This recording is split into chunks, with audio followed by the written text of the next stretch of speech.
And it looks as though we are in fact going live. Hello everyone, and welcome back to the Lore of Leyus Starburst campaign. It's been a while. It's been a couple of months since we last hopped into this, and that's because real life sometimes happens. But I'm excited to get back into the fray of things today. Obviously, we're getting all set up as we're also getting into the groove of it because it's been a while. But as you can see, I'm joined and called presently by CyberneticPinkeye. Now's your chance to be a big shot. Stop! And there is also SerenaMidori, aka Gab. Living in a gosh darn garbage can. Alright, anyone, that has been the Starburst campaign. I'm sorry, but we are going to have to end it here. Okay. Oh, it's the end. No. Cancelled due to the lack of Cromer. We are...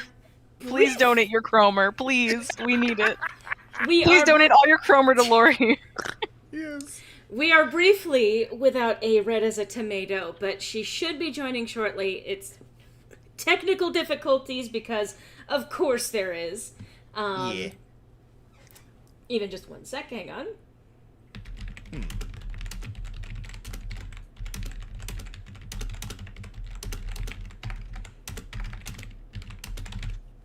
Also, I managed to make sure, by the way, and I double and triple checked this, that the window that gets picked up for streaming today is the correct one, and not my DM one, which I need to do the secret things. But it's thank fuck.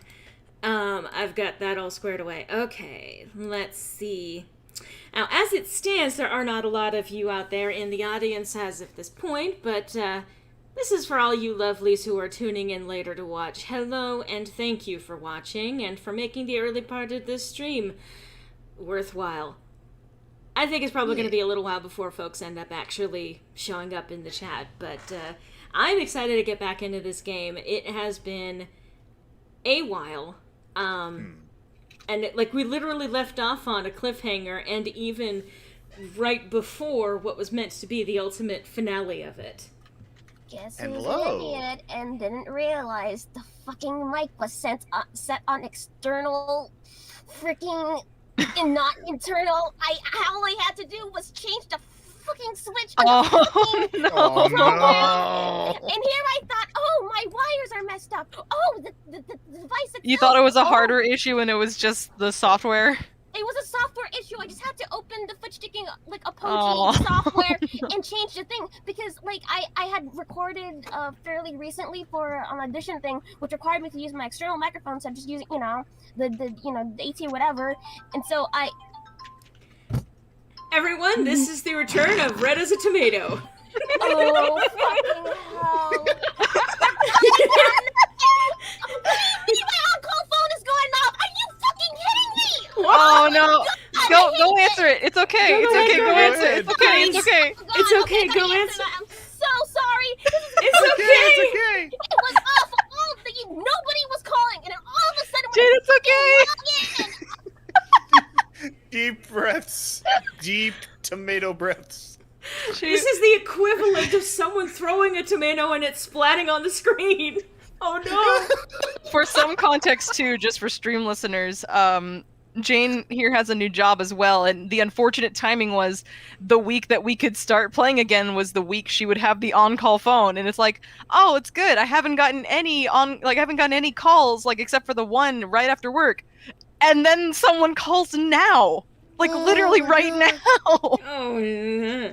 Hello. Sucks. Hello, Rubrina. Welcome. Hello. Hi, Rubina. Yeah. It's good to see you. Good to be back. I am so excited to play with these wonderful / gremlin children. Yeah. We've also got some new fan art that I actually have tossed into the folder. So if you're seeing some new pictures popping up, I know that a fan of the channel, as well as just in general an awesome person by the name of Haelum_X has popped in a handful. So you're going to be seeing a few of those actually popping up. Yeah. And that included one of Leyus, which I was incredibly flattered by. But there's also one for Ariadne. There's a Leyus one. And there's the Ariadne one. Cool. Yeah. I'm pulling up the stream so I can see it too. Aw, these are so cute. I know, right? Someone really... It's always so nice to see fan art. Like I've said from the beginning, but if you guys do fan art, please send it my way. I would love to see it, and I'll throw it in here happily. Does it count as fan art if I commissioned it? Are you a fan of the series? I am a fan of the series. Then yes. You don't have to throw this one into the folder, but I'll just link it again for y'all. Okay. In the side. Yeah. Because I bought this while I was recovering in the hospital. So Let's see here. making sure this pops up in the correct window. Ooh, Hey, boy. that is gorgeous. Oh, It's my phone background. Oh, Damn. Okay, I can pop Yeah, this up. are you okay with us sharing this, Gab? Oh, yeah, no, that's why I brought it up. I didn't want to, add it as, does it count as fan art if I bought it? I would say so. It So was a Your just- Character Here, commission thing, and I saw it, and I'm like, a woman in the forest? That's Haelum. Yep. So here she is. I actually have her on screen at the moment. Yeah. She is lovely. This came out Absolutely. gorgeous. It's so good. It's, like I said, it's my phone background, and I don't think I'll ever change it. I All mean, alone in the forest on a Friday night. I can't blame you for wanting to keep Haelum around, and I'm sure that Haelum would agree with that sentiment. Yeah. And, out of all the player characters I have, she's like, I deserve to be in your back pocket all of the time. Yes. May as well leave it on this window. And obviously it's one of those, depending on how things go with Jane, there's a possibility she may not be able to join us, but hopefully things should be squared away. We'll find out whenever she's able to get back. But I do kind of want to get started with some of the recap stuff and kind of get us geared back into actually playing this game. So that includes a summary of where we were on this... sorry, I'm juggling 10 different things here. On this last session that we played. So you may see that there is in fact a new dashboard that has shown up, especially just for this session. Yeah. Mm-hmm. A couple of elements are still the same, a couple of new elements, and slightly new arrangement. I'm still so happy with the fonts that we chose, that I chose. Yeah. I chose these fonts. We totally chose them. I feel they're very indicative of the characters, and Yes. so it's not going to happen today, but there may be another player joining at some point soon, like maybe next session or something. Who's that? Sounds dumb. I know, I know, right? And hello, Ragnar. Welcome. Yes. So Hello, I'm excited. everyone. It will be very interesting to see whom else has answered the call from the stars. Whomstative. Whomstative. So may as well read the recap here. If I can read. That's the first step, isn't it? Imagine reading. Imagine all the Imagine people. dragon. Okay. Dark things are afoot in the Thanasi estate. Danforth, his madness full for all to see, summoned a horde of zombies into town, then vanished into the mansion.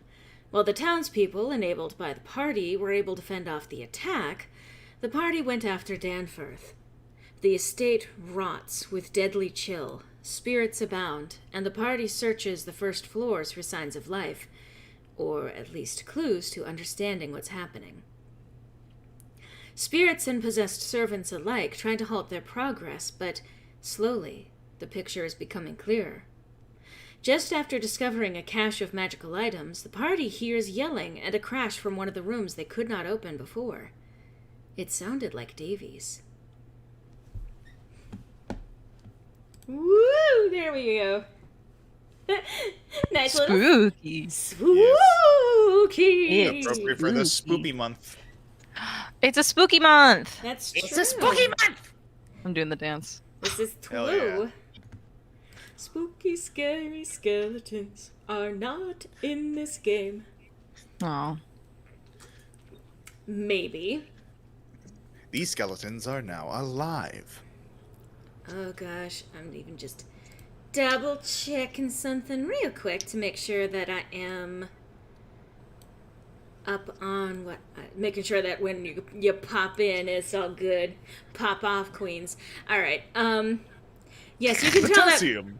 You guys can tell, by the way, that I'm totally hip and up with the current generation of the kids and the slang and the lingos. Yeah. Because, you know. It's our job. Alright. One of the nice Unfortunately. One of the nice things about being GM is that I can check maps that not all y'all are on. Yeah. I know you know. Okay, I think that about does it. I need to open my DM notes. That'll probably be a good start. You got plenty of time that to makes sense. set up. We're getting back into the swing of it. We're a little rusty. It's okay. Oh yeah. I should not be rusty. Then oil up. It's okay. I've, that was not. That's a word. I've, Was it though? Okay. I also just received my food, so I will mute when I eat. Gotcha. Or I'll forget. Surprise ASMR stream. I was just looking Oh, over God. the available books in the library and all of that. Haelum eats some chicken strips. Haelum, eat some chicken strips. The gang eats The some chicken spin-off. strips on stream.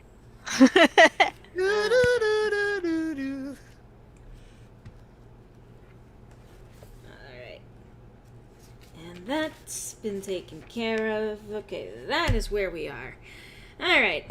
I am still using the notebook, by the way, for my notes, and I wrote a novel in between sessions here, which is good because there's a lot. I mean, there was a couple of months in there that no one was playing. Alright.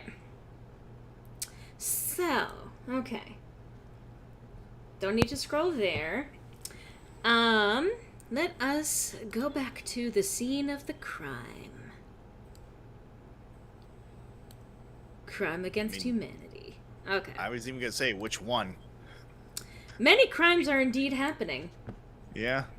Let's, The map. Here we are. Yes, yes. Hopefully all y'all out there in the YouTube land are going to enjoy what comes next. Obviously, Jane will be able to join. In the meantime, I will have temporary reins on Ariadne, mostly in the sense of I imagine she's not going to object to joining the others. I'm assuming we're going to be investigating the sound of yelling and then a crash? You'd be wrong. I mean, right. Sorry, Okay. that's the one. Yeah. No, I think that I did remember from our notes. Yeah, that's where we're going. I mean, I imagine Koshi. we could ignore it. Yeah. Koshi is content with the treasure they have plundered, so they're good to go. It's not our treasure. We have to return it. Not with that attitude, it isn't. Well, some of it actually is not, because remember, Leandra yeah. even said that, like, if you find anything that's not on this list, consider that, like, payment in exchange for doing this for us. And the Orb of Gullibility was among the ones that were not listed. I see. Boy. There was the Bag of Holding. That was listed. That was listed. But for I do remember that. Did we actually grab everything that was on the list? Not yet. There are Okay. a couple of items that you have yet to find. Okay. But they will, hopefully, if you guys look around, you should be able to find them. Mm-hmm. Okay, alright. Let's checking things. Okay. So, we've just heard yelling and crash. What do? Go towards sound. Okay. I get E-Flask. Yeah. I, Koshi will follow suit. I think Lyronus makes sure to help everyone, make their way across the uneven, moldy floor, because this place was very, very moldy and falling apart and squishy floor. Yeah. What? Oh, I'm on the wrong layer. Okay. Yeah, I've done that so many times. It's Yeah. like, this is where I'm pointing. Where? I'm right here. Oh, I'm on the DM layer. Alright, so feel free. You should be able to move your tokens. Yeah. Yeah. Which direction do we need to go towards the sound? Is it to the left? It's gonna be. It's in a. Because it was in this lobby over here. That there was this door that we could not open, and that was where we heard. You just passed through a wall, but that's fine. Where? This wall. Oh, I assumed we would have. Okay. Yeah, well, no. I'm joking, but it was just like. Oh, okay. I was watching- like, wait, what? Watching Haelum Neum through the wall, and it's Yeah, just. one George Lucas wipe It's later. assumed she has Misty Step. Fuck you. Yeah, she just fucking Kool-Aided through the wall. I'm just mentally picturing Haelum literally just crashing through the wall. I'm here now! Yes. Adore me. Alright, you are at the door. What do you do? We said that it was locked before, or no? It was indeed locked before. Thieves' Tools boy, or bird. That's just it. I believe the last time we were there, I attempted to unlock it. Can I try it again? Absolutely, go ahead. Roll your thieves' tools, I guess. Please, Koshi, Alright. please. Hey! There you go. You start to work your way on the lock when you realize it's unlocked. God Oh, it's unlocked fucking now. damn you. That's why I asked for confirmation. All right, I guess Yeah. I will not ask questions anymore. No, I said it was locked before. Okay. I'm God. teasing, I know. I still love the idea of, like, because, I mean, it's also natural for Koshi to assume that it is still locked, right? Jesus. So- So much for that 19. No, I mean, let's No, just it's say okay, Lord. Don't worry. it's, if anything, like, it's, don't worry too much about. Alright, let's, reveal a thing. Alright. So, let's see. As you're here, you actually hear the remnants of some papers fluttering, and you definitely recognize that voice. And let me go to this, and you can go there. Oh, good. It's Inside. Edward Cullen. Inside, you find Davies slumped against a defiled bust of Lyra, holding his head with a pained grimace. Hearing you enter, through labored breathing, he tells you, "About time you showed up. You almost missed the party."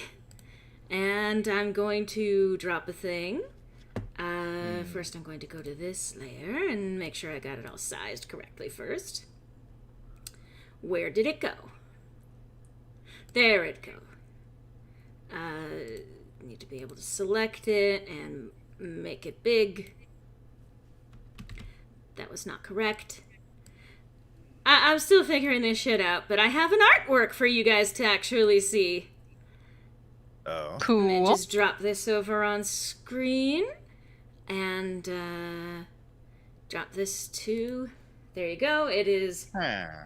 over a whole bunch of things, and there are areas of the screen that are still blocked to you, but that's okay. I will move him so that you can see his face. There we go. Wow. So this is what you Wow. see, and I can even drop this for you guys over in the chat thing that we have. But this is so that the audience can see. Also, computer, this is not the time for you to try and decide what you're thinking. It always takes a second to process that it's like, especially because I have a lot of things stored over on an external hard drive, so it takes a second to connect to that, and then let's see, this is the correct one. All right. Drop this here so you guys can get a pretty full, decent look. Meanwhile, it is obscured on the screen because of areas that you have yet to see. But Damn. Bleeding boy. this was, by the way, something that I literally did in 1 hour before session, like literally right before we hopped into call today. Oh, wow. Well, I finished this in 1 hour, tossed this in here. I was just like, yes! Hey, Good. congrats. Looks And great. Then I ran. And it was like, I have things I need to finish! But yeah, here is the boy. He's not doing so hot at the moment. Alright, pop that away. In fact, you can go away now, Davies. Okay. So, by the way, roll me some insight. Sure. Alrighty then. I'm gonna also roll for... I gotta pull up his fucking sheet. Stupid fucking Lyronus with your And of stupid... course, Haelum and I roll the same again. We were on the same wavelength. Apparently. Wow, Lyronus is having problems. He rolled a 2 plus whatever his modifier on the insight is. Okay, well, it still was not enough to meet the DC, but you guys can actually see this. There were 2 different DCs to meet here, and you met both of them. He seems to be, not only does he seem to be in control of himself, well, he is in control of himself, or at least as far as you can tell, but it's a little bit of a fight to maintain it, compared with the last time when you saw him, when he was being very clearly hazy and, possessed, controlled, whatever. Mm-hmm. So he's looking a little bit more like himself, the angry, surly boy. I see. Yeah. So Koshi takes, one look at Davies here, and after a moment goes, "The boy ain't right." Although he does appear to be more himself now. He glares at you with eyes no longer glassy. Correction. With one eye. The other, hidden by his hand, trails blood down his face. He explains that when he went to arrange a way for the party to get into the house, like basically he's explaining like what happened after he last spoke to you, like for realsies, to arrange for the party to get into the house, he found a letter addressed to him. After that, everything kind of got hazy, until Haelum's face came into focus for him. Your insolent remarks, I realized I wasn't myself. You were my leverage against that charm. He chuckles darkly. In all your ignorant glory, you saved me. Well, ignorance had nothing to do with it. She points to her head. Calculated. He's just smiling at him. Yeah, to which Koshi even, adds to that. Aw, ain't that cute. But it's wrong! I will say he... so in response to Haelum, he actually kind of, the corner of his mouth twists up into something of a smile before he returns to grimacing in pain. And he says, it's like, well then, I appreciate your calculation. He then explains that he was finally able to take some control back and realized that he needed to help you guys in any way that he could. So he came to Father's office, and he gestures to the room that we are presently standing in, to find a particular journal of his father's, which he'd skimmed once before, before his father had interrupted him. And this was some time ago, he can't even remember exactly how long ago, it could have been months or even a year, but he remembers it vaguely and thought maybe it's a good idea to try and check this out, because it might be helpful.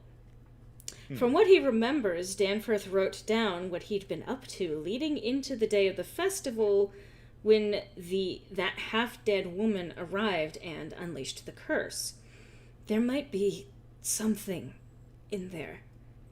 Could inform how to stop him. Lyronus goes to the man and kneels down next to him and is looking at him over, and There you go. Davies clearly does not does not care for the examination, but he's kind of, not really in a position to argue it right now. But, like, Lyronus asking, like, what's wrong? Are you okay? What happened? Do you need healing? Etc. Let me zoom this in. I was gonna say, next chance I got, Haelum was gonna do the same thing. Okay, that also works. However, he responds to Haelum. That's valid. Saying, don't waste your energy on me. I'll be okay. We'll take care of it after you stop him. After you stop all this. Haelum's gonna look a little pissy and be like, well, there's no need to try to die a hero when you can very well help us.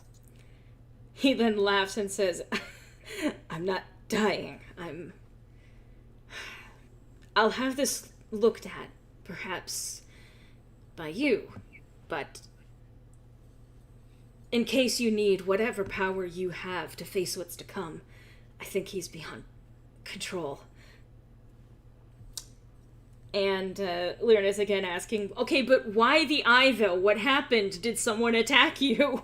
She's gonna reach through her bag while Lyronus is questioning. Does he actually answer Lyronus at all? He explains that his eye, well, he felt his father trying to take over again, and he almost did. So to escape it, he bashed his head into the desk, using pain to fend it off. That's what I thought. I am going to hand him one of the half-health potions that she has, because I imagine as a commoner, that's probably going to do more for him than her. Quite possibly. He At least something, because I don't have any bandages. That's also fair. And I think, like, while he's talking, like, even just to finish what he says that the pain keeps him angry and able to resist his father.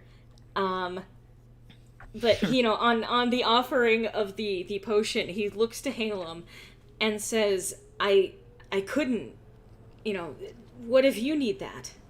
Oh, it's okay. I have some magic, and I have a couple more. And look, if you want to stay angry, I can keep talking to you. She smiles at him. Or if you want to keep up this pain route, you're going to need to at least keep yourself alive for that. He smirks. And he says, well, if you insist on keeping me alive, however, I will hold you to your word about keeping me angry.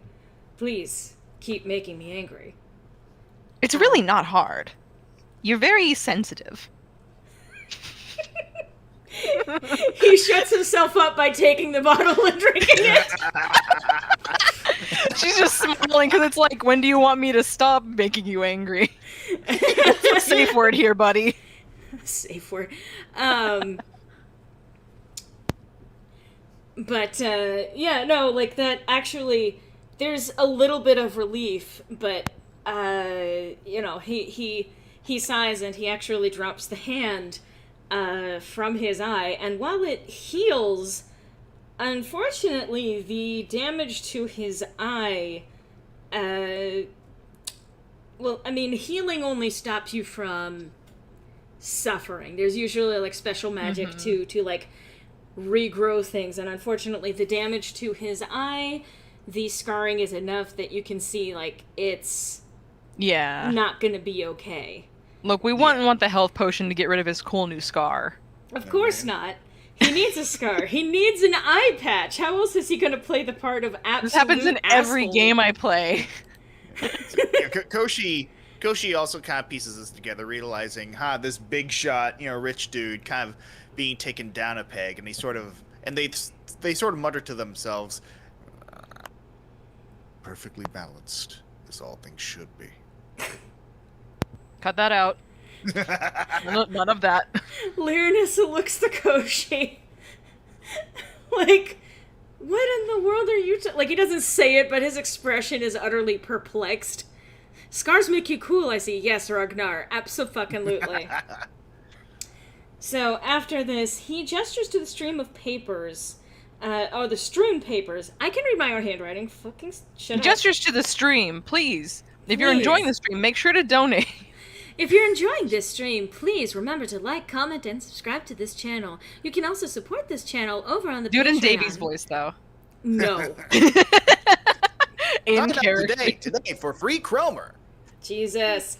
Today's D&D game is sponsored by... Sorry. No. Fuck you, Baltimore. Let's keep going. He, yeah,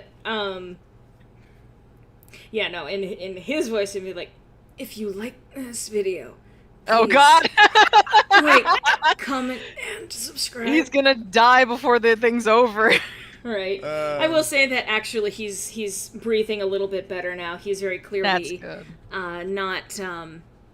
he's not suffering as much. It's not perfectly fixed or anything. Yeah. But he's Better than before. He's better than bleeding out of his eye socket, Which is all I wanted. But he gestures to the strewn papers and invites you to help yourselves. Maybe there's other useful things. But the most important one, and at this he actually brings, he goes down to his side and he pulls out a red journal with gold lettering proclaiming its status as a journal. It proclaims. Yes, so I'm gonna have just Lyronus scoot to the side here. Do you guys want to take up his offer to explore the rest of the papers or anything else going on in the room? Yes, please. Yes. Koshi will investigate. Okay, Hi, so roll. I don't have to leave. Oh. Thank Yay! you. Yay! Welcome I was back. actually... Jane, you have the best timing. I was actually about to ask if, like, hey, can we move her into the room and, like, have her, like, talk to Davies while we look through the papers? But now you can help us look through the papers! Yeah! Alright, let's do this. So- Thank you for your patience. There was Quick. just a lot, and that was a very long phone call. It's No so worries. good. Quick You want summary. the quick summary? Yeah, go for it, Laura. Yeah. They came to the room, they found Davies. He was slumped over against a defiled bust of Lyra, and he was bleeding from his eye, and you can see that picture, actually, that I posted in the chat, the media chat. Okay, That was what he looked like when you walked in. He was bleeding from his eye. Haelum gave him a healing potion, so he's a little bit better, but his eye's still fucked up. And he revealed that he came in here to look for a journal that he remembered reading once, but also encouraged people to kind of look around to see if there's anything else that they can find in here, given that this was his father's office and there might be some useful information.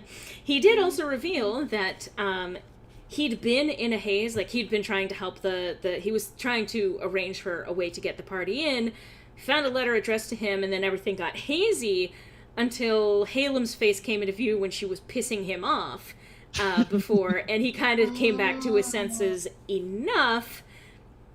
But he started to feel his father trying to take over again. And so to resist that, he punched his head into the desk to use the pain to keep himself from getting possessed. He's still struggling a little bit, but he's using pain and anger to thwart it for now. So he seems to be doing okay. He's cognizant as opposed to, like, glassy-eyed and... Yes, we must do what father wants. He's Davies again, surly boy. Mm-hmm. Let's see, it's the... I called him sensitive. Mm-hmm. Hello... Red? Jane, Red is red a as a tomato. tomato. Oh, Jane, okay. Hello, Your Red. name's Red now. Your name's just Red. I was like, who's Red? Oh, Red is a tomato, okay. No, we're not famous enough to get red buddies on this stream. It's like when people call me Serena, and I'm like, yeah, that is me, huh? When people call me cybernetic. Cybernetic. Some people call me Pink Eye, some cybernetic.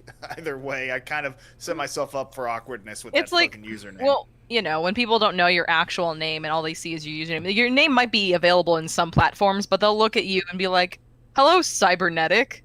Because they're not going to say your whole freaking name. They see 2 letters and they're like, oh, that one's capitalized. That's the first name. Hello, Yeah. Cyber. It's your name, Pink Eye. Listen, I've heard that one too. Yeah. I will I will say no worries. I've been called Red a lot, so like I also respond to that. So it's one of those. Ooh. I've been called Red, I've been called Tomato, I've been called RedAsa, so like any Yeah. and all, whatever everyone's comfortable with. Damn. Hello, you. Lyronus. Yeah, Yes. no worries, Ragnar. It's no big deal. Yay! So we were just Yay. rolling. We were just rolling investigation to see anything about the other papers in the room. Alright. Lyronus rolled pretty well, but I will let you guys discover things first. Oh, shit! Shit! Oh shit! I'm gonna step out of the way. You can take my spot. Go ahead. 20 right out the gate. Well done, Jane. Sorry, Red. Job is paying off. Can you? I just imagine Foot sticking like she burst through the door. Hello, what I missed? I mean, technically, Koshi rolled. Kicks up the right paperwork.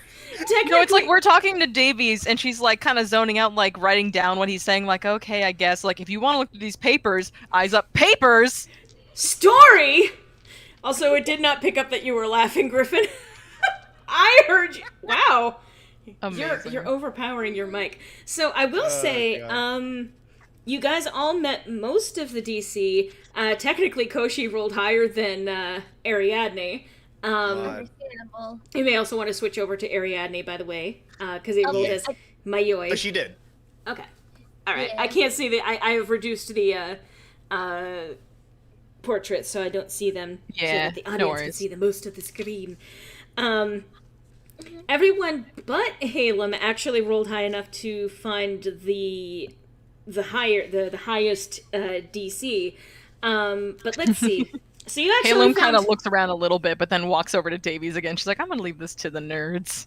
So I mean, collectively, you have found everything. Congratulations. Well, almost everything. You see all. You see all. In fact, I'm even going to say, I'm going to take that nat 20. This is my call as a DM. Every DM may be different, but I'm going to take that nat 20 and I'm going to apply it to something else because that's actually really damn cool. So, Jane, congratulations. You've actually helped them find everything to be found in this room. But let me start from the Saved bottom. your eye power for when it mattered most. yeah. Exactly. See, what do you see with your half-elf eyes? Okay. You find diagrams of what look like torture devices, though it's hard to tell. It's clearly meant to bind arms and legs, at least, and has a blood-letting bowl built into it. You also find notes on curative herbs, potions, magical items, experimental spells, fiends and celestials and aberrations and fae that you could potentially strike some sort of deal with. You also find multiple invoices stamped with the same mark as your bandit friends showed you, showing purchases going back decades. Most appear to be marked as completed payments right up until recently, where he gets letters of increasing irritation and a threat to collect. So that's what you found through the investigation. Lyronus was also helping, but he's like looking at the bookshelf, and so like he points out some of those things, but like, god damn, Ariadne, you just hit the fucking jackpot there. And Koshi also did very good, like immediately, I'm finding all of the things. It's kind of both of their bread and butter, really. Like, going through Yeah. a lot of documents with how much Ariadne writes, and then Koshi going through other people's things is their bread and butter. I was gonna say the irony being Koshi can't fucking read. Listen, we can change this. Koshi is going to kindergarten. Can we have an arc where Ariadne teaches Koshi how to read? Oh, I God. feel- the K through 12 arc. I feel like this could literally be, because this, playing off of the Koshi is going to be digging for things, Ariadne notices this, as does Koshi. But like, Ariadne possibly points it out first, and then Koshi zooms in on it. Oh wait, do they like work together? I can see that. I mean, yeah, like, or even Ariadne being like, oh, what's that? And Koshi immediately, Koshi. Koshi brings the papers to Ariadne, who can actually read them. A little goblin that they are. So they bring over the papers they think are important, and then she'll sift through the ones that are actually important. So we find everything. I mean, She And points to the top work. of one paper, and it's like, Koshi, this says tax returns.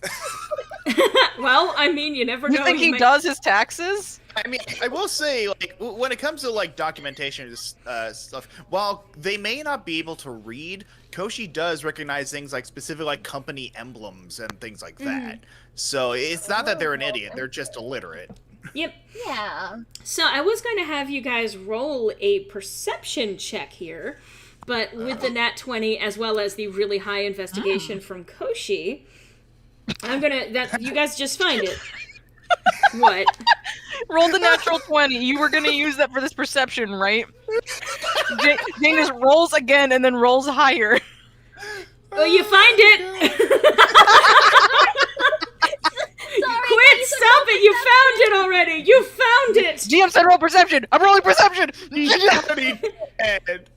Okay. Honestly, nothing wrong with that. That's fucking hilarious. So, you find an empty glass vial on the desk with just a trace of dark purple liquid left in it. Ooh. Can I roll Arcana to see if I can identify the liquid? I'm gonna say that that unfortunately you don't have enough context to know what this potion would be for. That's for my Arcana is piss anyway. It's one of those things that unfortunately, like, I'll even say, okay, roll Arcana, and I can tell you what you might be able to pick up from this. Okay, what you can basically, a bottle. Yeah, sorry. You can tell that it is a bottle of some kind of liquid. You can tell that it's not like, soda. You can tell that it's not just like some average drink that someone threw together. That there is something that is kind of magical about it, but you cannot tell anything about the properties involved in this particular glass vial with dark purple liquid. I see. So in that case, Koshi not being able to identify it, they would show it over to Haelum and Ariadne. I will say that they will only uncover roughly about the same sort of thing. Right. What is this? What are you showing me? And actually, let me just roll something real quick even. Let me see. Show it to the NPCs. They might know. Oh, damn. Well, I was even gonna say, as you're doing this exchange right in front of him, Davies looks over, and he glances at the vial as you're holding it out to the others, and he remarks basically that he's actually seen his father carrying around similar vials to that with a similar colored liquid. He was never entirely sure what it was, but like, he kind of stopped questioning his father getting involved in weird magical things after a while, because the obsession kind of took over. Right. So he just kind of got bored. Well, not bored, but he was just like, he was fed up with his dad. He's just like, do whatever you want. I'm done trying to figure out your dark secrets. I mean, Slams my door to my room, plays My Chemical Romance. He would, though. You also spot a slightly ajar desk drawer. Boy, that's a sentence. Say 5 times fast. And a glint. Find a jar. Sorry. A glint catches your eye. Looking closer, you see a pair of slippers. They look special. Wait, so they're shiny? They are shiny, and let me even just double check. I'm trying to make sure I know which slippers you're referring to. yeah, are we talking like glass slippers or? Let me go back to my notes, because this is a while back. I can't remember what these slippers are. Uh-oh. I wrote down what it was. I just have to track down the actual description of it again. Oh, good lord. This is a plot device, I'm sure of that. It is related to the plot. I actually can confirm that. Plot-relevant slippers. Well, they are. This was something you were asked to find. Is it on the list of items? Uh-huh, that's why I'm trying to track it down. Oh, okay. Snatches those and puts them in the bag. Well, once you're done finding the information, I'll be patient. Yeah. I'll wait my turn, I guess, Miss DM. Inside. Oh, wow. Okay. So I hate that in my mind, just Haelum has a pair of slippers she can pull out at any moment to beat the shit out of someone with. Which is even funnier because she doesn't wear shoes. I know! That would be her only use for them. Okay. Here, let me get my shoes. Takes them out, starts beating you with them. It's like, I don't know what shoes are, but take this, La Chancla. I was No, I gonna know say what it's shoes chancla. Oh god, I it's cast La Chancla. Please! Okay, found It's it. like mage hand, but with a foot. It's like mage mage foot. Found Oh, it. God. So, 'cause Well, this- we certainly got a new audience real fucking fast, didn't we? This Go. matches the description that you were given by Leandra of something called Slippers of Elven Grace. Bless you. Oh. Soft leather slippers, dyed green and embroidered with leaves on the heels. Oh, so they're And- kind of like moccasins. And actually, roll history, Ariadne and Haelum. Oh, You history. acquired leafy Uggs. Haelum wouldn't know anything about magical elf shoes. She doesn't wear them. Oh no. Well, she knows more than Ariadne. Ariadne Yeah. knows about as half as much as I do. But Da-da-ba-ba-da-ba. end of the stream, everybody. Good night, everyone. I feel so. I'm even gonna say, Haelum, what you actually pick up from this, you remember vaguely hearing a story about these, that they maybe they were related to some kind of elf noble, and maybe It might have come up in a discussion somewhere. And they're like basically that there's some kind of magical property that is probably associated, and that there were only 2 pairs. Oh my god. That there were only 2 pairs that were ever made, but that was the most that you were able to glean from that conversation, and the rest of it did not quite stick. Also, for Haelum was a shoo-in for the find. Oh my god. Haelum. That's I feel like this has to be. No. This has to be an in-character description, okay? An in-character exchange. Ariadne with the Haelum is a shoo-in for finding it. That's a soulless joke. Guys, we're in. I appreciate the chatting, but also we are live. Yeah, and maybe tone it down a bit, guys. Heal. Oh, gotcha. I apologize. In another game of mine, I was told like, "Oh, you can use the chat. It's easier than interrupting in conversation." Yeah, I'm sorry. If you No, prefer no, us no. not to, I can No. tone it down. No, it's okay. Let's just get back on track. We've got a lot It's to more do. just the puns. If I type in the chat, it's to not interrupt you. Fair So enough. I'll keep it off. So you were able to pick up at least that much. You've heard passing mention of them, and that there might have only been 2 pairs ever made of this particular thing. But beyond that, you don't quite know.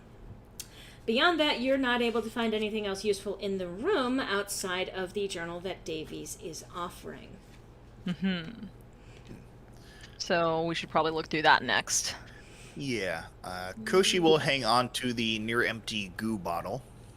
And we're definitely putting the shoes in the bag of holding since that's what they were looking for. Yep. Yeah. Yeah. So, do we read the journal? Yes.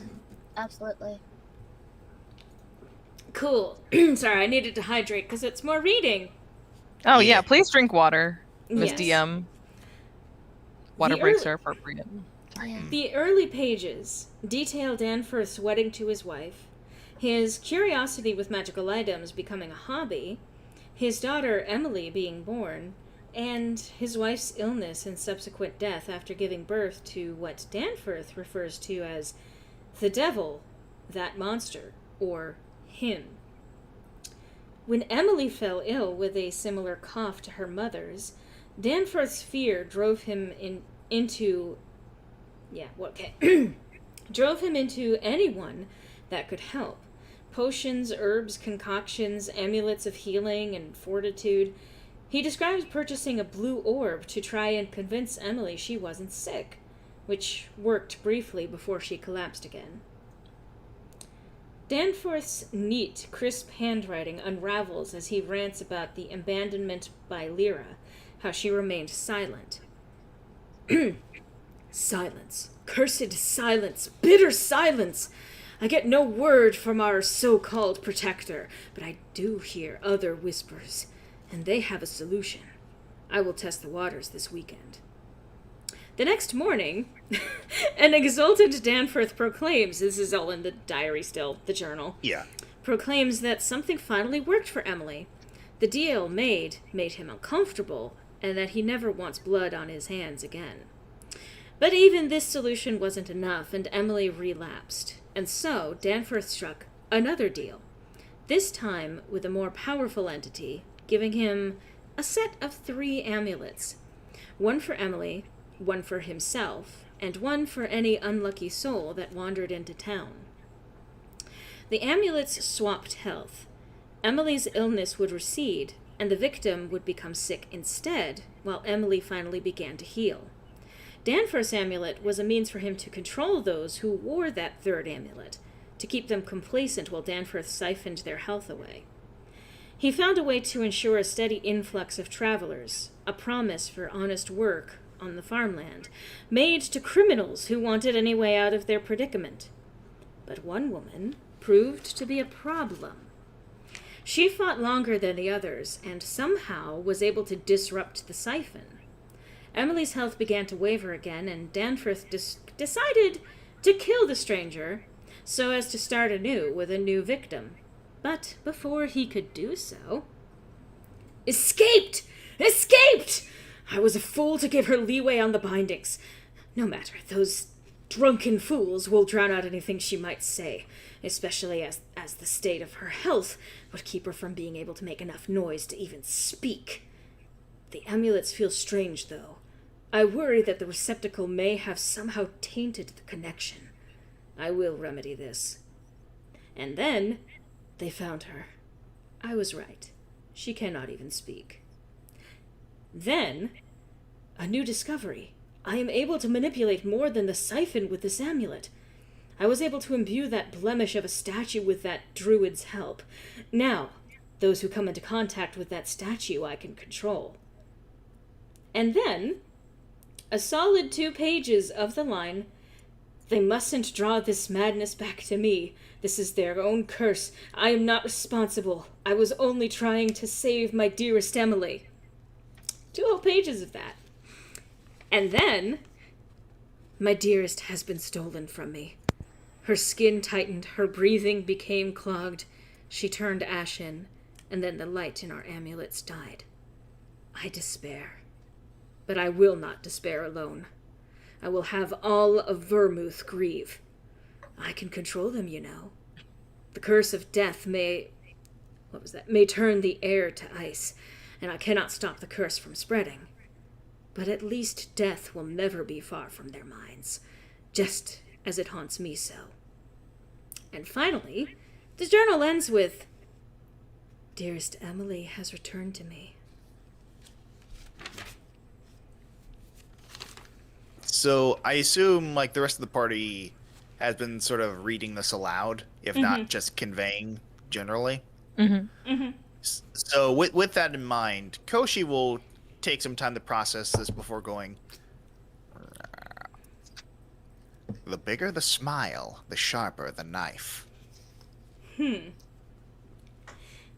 Davius was also listening while you were reading this, and, like, his expression actually kind of grows increasingly haunted to hear this. He had an idea of some of what was being described, but he didn't know it was quite this bad. Yeah. This is pretty bad. If I'm understanding correctly, the implication here is that the zombies are his making, all trying to keep Emily alive. The order of events, I'm just trying to make sure that I'm not just, like, telling the whole story in case there wasn't something. I would say, what you're able to glean from this is that there is, compared with all of the other stories that you also know about what happened, so, like, the overall legend was that a woman stumbled into town during a festival one day, and she ended up collapsing, and she was very clearly feverish and sick. And other people started to get sick after being in contact with her, and then she died, and other people started dying, and then she came back, but not quite alive. And at that point is when the zombies started spreading throughout town. You did know that there was something infecting the statue of Lyra, and that at one point Sovalus's wife, whose name briefly escapes me, had also come into contact with the statue and had also fallen victim to that control as well. Mm-hmm. I love getting like the fucking phlegm when I'm trying to narrate shit. Isn't that Yeah. fun? Yeah. So what this actually tells is the inverse of this, that there was some sort of ritual or some kind of pact that he made that gave him some amulets that allowed him to drain the health from one victim that he would draw into town with all of these, hey, you could get work here, or something along those lines, and steal them away, put them in the basement. You did also hear from the woman that you had in the kitchen. She was miserable because she was also a victim of this. Gotcha. But that one of them, this one woman, ended up not only resisting it, but escaping. And as a result of how she ended up escaping, she broke the siphon in such a way that it was no longer limited to just the amulets.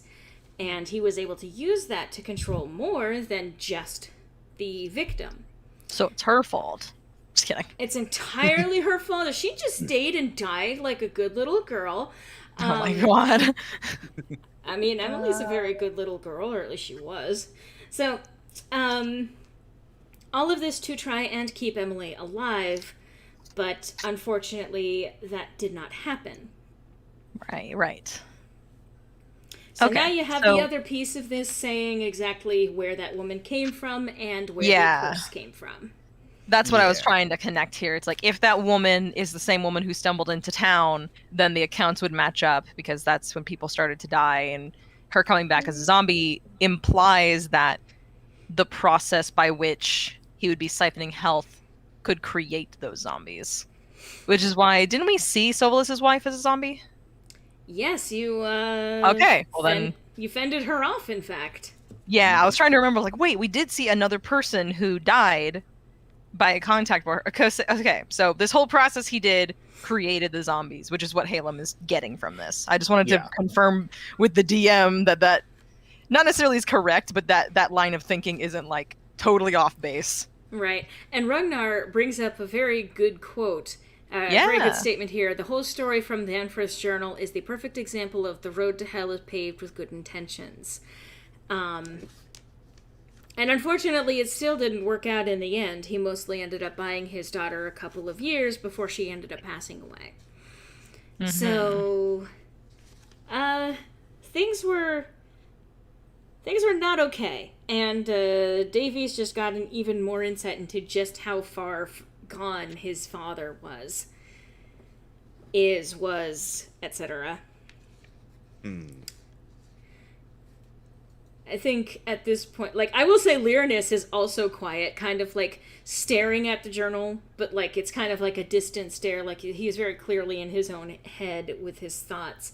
Davies remarks, he needs to be stopped. Agreed on that. I think he is upstairs. Probably in Emily's room. Well, we are going to head that way. We wouldn't ask you to come with us. In fact, I think it's probably safer if you don't. He actually starts to, like, there's a look on his face like he's about to object, and then he pauses and actually nods. Actually, I think that would be wise. I don't know if my father will make any further attempts to control me. I think it is better that I stay here. The last thing we want to do is have to fight you as well. You would lose, so. Well, at least it would keep me good and angry. If you can keep yourself angry here, just try not to hurt your other eye. There's a pause, and then... May I have that journal?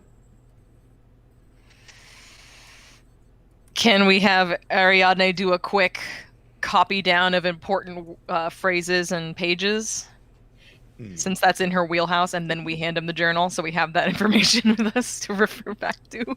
mean- Would I be allowed to do that? Let me. We could assume she's been doing it this whole time.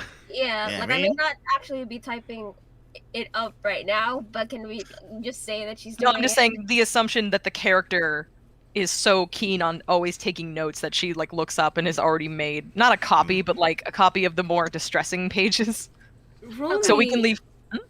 I was gonna say, roll me a straight intelligence check. So not like an intelligence save, but literally an intelligence check. Ariadne. Alright. So this? Yes. Yeah. Okay. I will say that you were basically able to jot down the important stuff that needs to be remembered. Okay. I mean, basically, whatever you've written down in terms of the story and all of that is probably what she's actually written down. So, as opposed to, like, she might not have, say, written out the 2 pages of ranting about, it's not my fault, it's not my fault. She writes each of those word for word, like, no, Ariadne, you don't need to copy that part. Ironically, I recently actually took Griffin through The Shining, so all work and no play. So, Lori, you want to know the best part about what you just mentioned? I was just looking up potential quotes for Koshi from Dr. Sleep. Which we still need to watch. Yes. Okay. So, we are leaving Davies behind, and I presume we are going to be making our way upstairs? Yeah, we are. Alright. Yeah. I think Lyronus gives Davies a bit of a pat on the shoulder. I was Davies- just about to say. Go ahead, you finish first. Davies shrugs it off like, don't touch me. No TV Right. and no beer makes Homer something something. Okay. Go crazy. And he heads out. Following Lyronus, after he patted him on the shoulder, Haelum goes and pats him on the head, ruffling his hair a little bit. Again, anything to annoy him. Interesting little detail, however. Uh-oh. As she starts to move away, he actually kind of grabs at the hem of Haelum's skirt. Like, not grab, like, Yeah. not yank, but just like... Enough to get her attention. Yeah. Yeah. And looks up at her. With all arrogance gone from his expression, he says, "Thank you.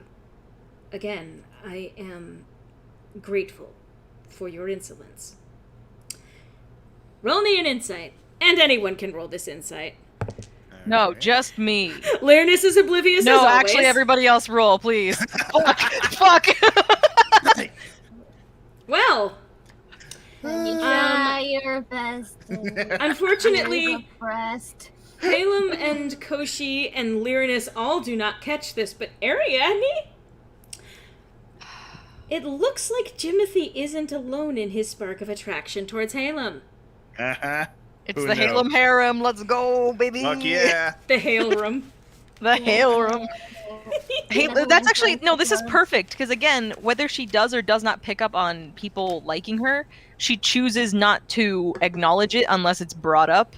Like Mhm. specifically, she just smiles and it like nods and like more genuinely says like to take care of himself. And then she'll kind of like the thing that actors do is they like close their eyes and she puts on her face again with a smirk and she ruffles his hair a little bit more as she turns away. She's like basically more or less like, "Hey, look, you're welcome. See you later, you little shit." Besides which, I kind of think that Haelum would assume that everyone's in love with her anyway. Yeah, that's the baseline assumption, which is why she doesn't look into it too hard. I can just imagine this before Ariadne steps out of the room, kind of like turning to Davies, and it's like, it's okay. She is quite lovely. Oh my gosh! Hang on. Oh well, luckily he handles that well. He looks to Yes, Ariadne. make him angrier. He looks to Ariadne with quite a bit of shock, and then looks down at the journal and says, "Yes, well, anyone with eyes can see that." I Both of us suppose. have eyes. You only need the one to look at Haelum.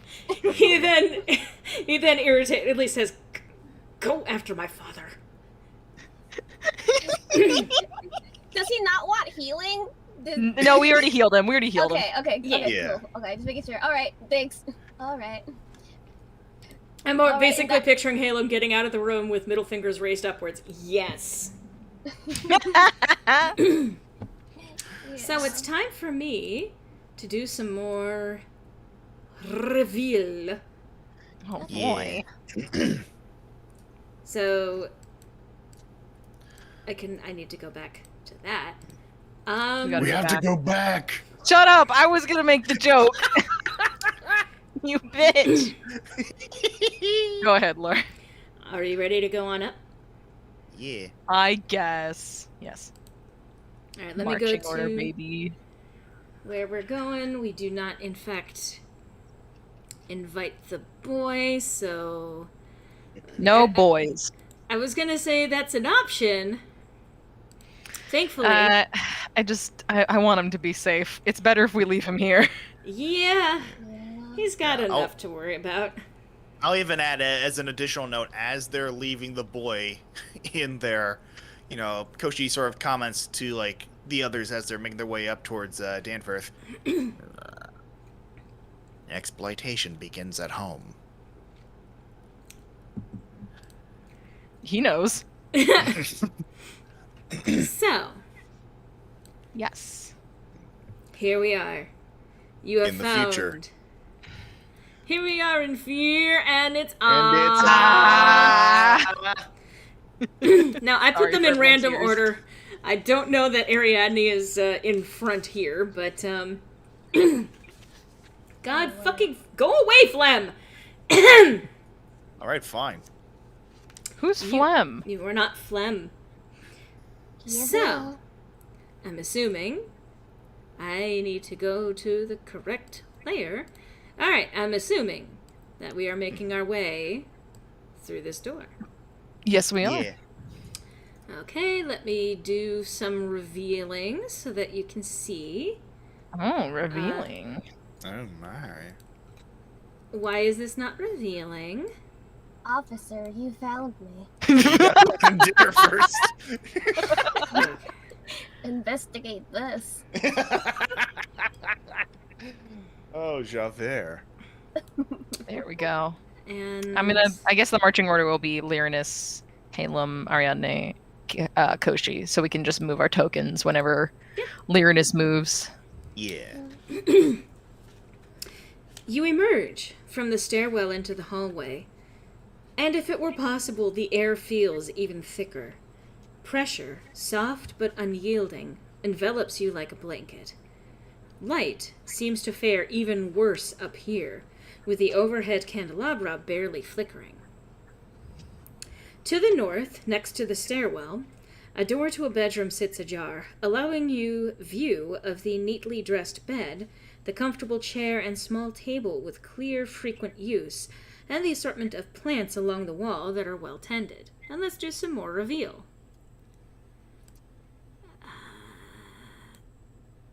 Doesn't want to let me do this. Why are you hide and reveal? Let me reveal.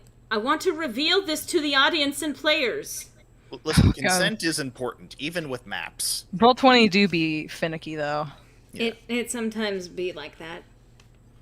To the west, there are two more doors and the circuit route to the other stairwell. You know, the one with the broken floorboards and the mold at the bottom of it. Mm-hmm.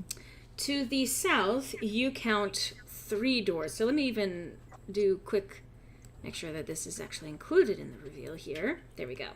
So you can see the various doorways. So, by the way, this one is the door leading into the stairwell. This is the one to the... This is one of the ones to the west, and this is the other one to the west. This is the one that is ajar that allows you to see into that room. Ah, okay. I'm just like, I'm yeah. So, alright, the one with the broken floor, okay. To the south, you count 3 doors, so I will ping each of these. There, there, and there. The westmost one occasionally rattling as though someone is attempting to turn the handle. And to the east... Don't like that. In the east, in the nook of the hallway, You see 2 more doors.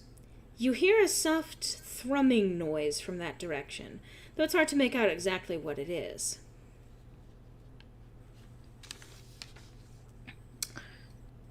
So which death door do we open first, guys? I mean... I love that Ariadne is embedded in the wall.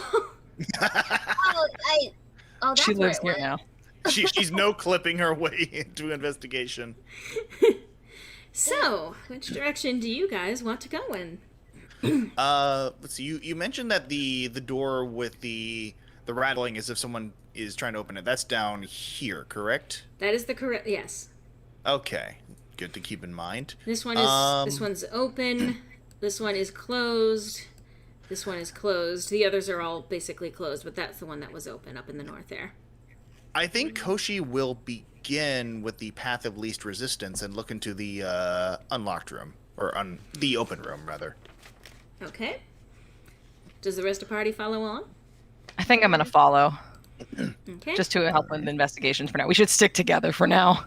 Yeah, maybe not pull any Scooby-Doo antics just now. Alright, gang. Yes. So, the bedroom. You're climbing into his bed, Ariadne? My. Listen. No, the cabinet. There's a cabinet. I'm in the there. cabinet. Can I get out? No. The bedroom to the north Hey, boo-boo! Look at this picnic cabinet! is fairly cozy outside of the nightmare you're experiencing it in.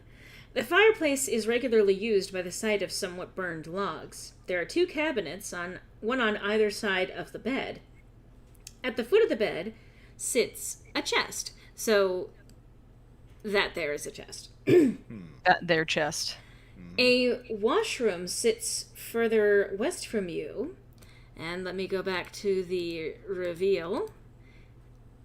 And pop this open so that you can see. Because a shadow is seated on the counter, staring back at you with gleaming eyes despite the dark. Haha, fuck. Roll perception. Alright. All of us or just Ariadne? Anyone who wants to roll perception. Okay. Well, I don't. Kidding. Didn't really help. Alright, I'm going to just... Lyronus is gonna go look at the flowers. He rolled like fucking shit. Okay, actually, so... You all catch something. So let's see. One cabinet is slightly open, and you catch a glimpse of something shiny inside. You also see in the fireplace, you spot the burnt remains of a portrait, one evidently of a younger Danforth, though the face has suffered burn holes. You also see a silver, yellow-gemmed device, tossed in not all that long ago. And Koshi and Ariadne, there, in the pod of one batch of flowers, interesting as Lyronus is looking through them, he does not spot this, something glints. Do you investigate each of these things? Because the funny thing was I was planning on having Koshi potentially look in the fireplace, but it looks like Haelum got that one, so Koshi will look into the flowers. I mean, yeah, you all got I that. didn't think Haelum actually rolled high enough, but yeah, I can take the fireplace. I was just trying to move her into the room.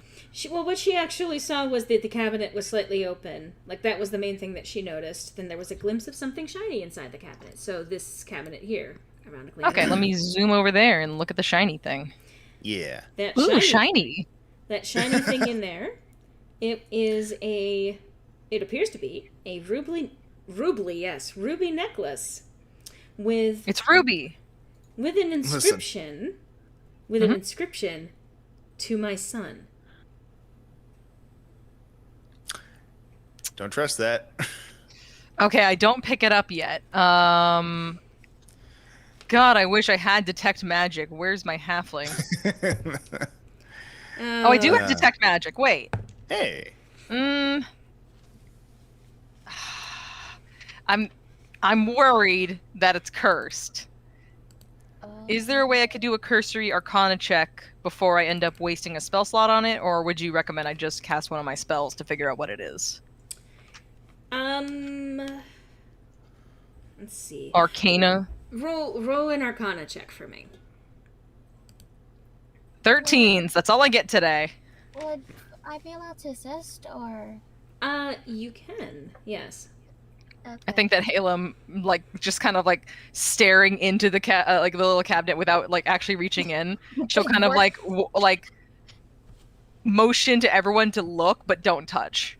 Specifically making sure to put herself between Koshi and the cabinet so that they can't take it without. I don't want Koshi to get possessed. Please, just wait a moment, Koshi. I will promise I'll let you have it, and we just check it.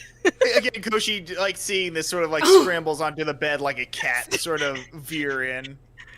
Tries to body block the cat. Yes, Lord. Jesus. I was gonna say, you can't quite pick up anything about it. It just looks like a ruby necklace with an inscription. But Lyronus, on being invited to check it out, scoots up on in there. And he takes a look at it. And, like, at first he does not touch it. And then he reaches in and plucks it out to turn it over and look at the inscription. And then he actually points to what is a very... Because he rolled damn high on his check for this, so I'm just going to say... Thank you, boy. He shows that around the edge of this, like, the amulet part of it, like the pendant, and says that there is a very small inscription of some kind of magic, and that he recognizes it as being attached with the spell Mending. Interesting spell to attach. Does that mean the amulet itself can mend itself, or that it mends other things? Well, with his roll, I think he's gonna say, I think it counts as that you can cast it using this device. Using this device. And he pauses. Necklace. It's a necklace. Well, a necklace can be a device, depending on how you use it, magical or otherwise. In this case, it's both. Yeah. Okay, well, good to know. She's about to reach in again and then turns to Lyronus. Do you think it might be cursed? He shakes his head. No, I don't sense anything of that sort with this. She'll sigh and say, like, I'll trust you on that. Koshi, do you want it? Koshi will look it over a couple times, kind of lean in to sort of get a closer look at the inscription that was pointed out by Lyronus. To my son. Yeah. As well as the little mend charm.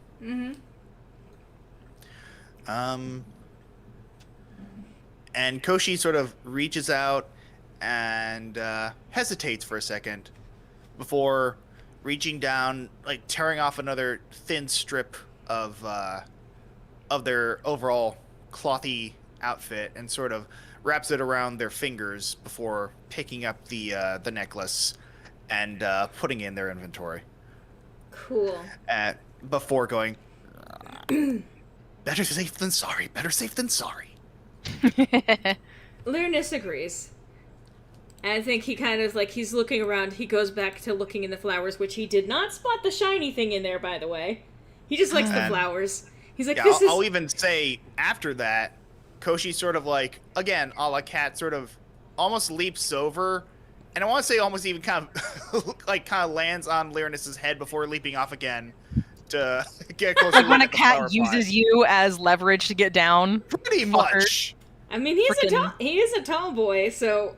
Yeah, would I have to roll for that, or...? Yes, roll acrobatics to actually pull off anything Knock him over. Do it. Alright, unfortunately, all you do is kick him into the flowers. Congratulations. Well, I mean, that saves me the trouble of searching if it knocks him over. Oh my god! No. Lyronus stumbles into the flowers, startled by the fact that Koshi just happened parkoured him. And he just, like, he cries out and he's just like, what? Koshi, why? He just fucking walks away from the cabinet, looks in the flowers, gets decked in the head. So with the flowers knocked over, Koshi begins rifling through them. Did you just call my boy a He's flower? so efficient. but I figured like it would have knocked Lyronus into the flowers, and that would have knocked them on the ground. That's what I was thinking. They're all like on like a shelf. Okay, in that case, Lyronus will they'll just push him ignore into the Lyronus. shelf. Yeah, and just sort of go rifling through the flowers. Would that be investigation or Oh, you can already see perception? this. I was just gonna let you actually go over. And hello, Zach. Welcome, welcome, welcome. And hello.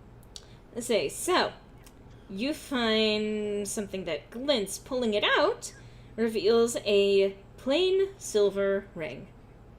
Can I investigate it for any inscriptions? No. Go ahead. All right. Investigate.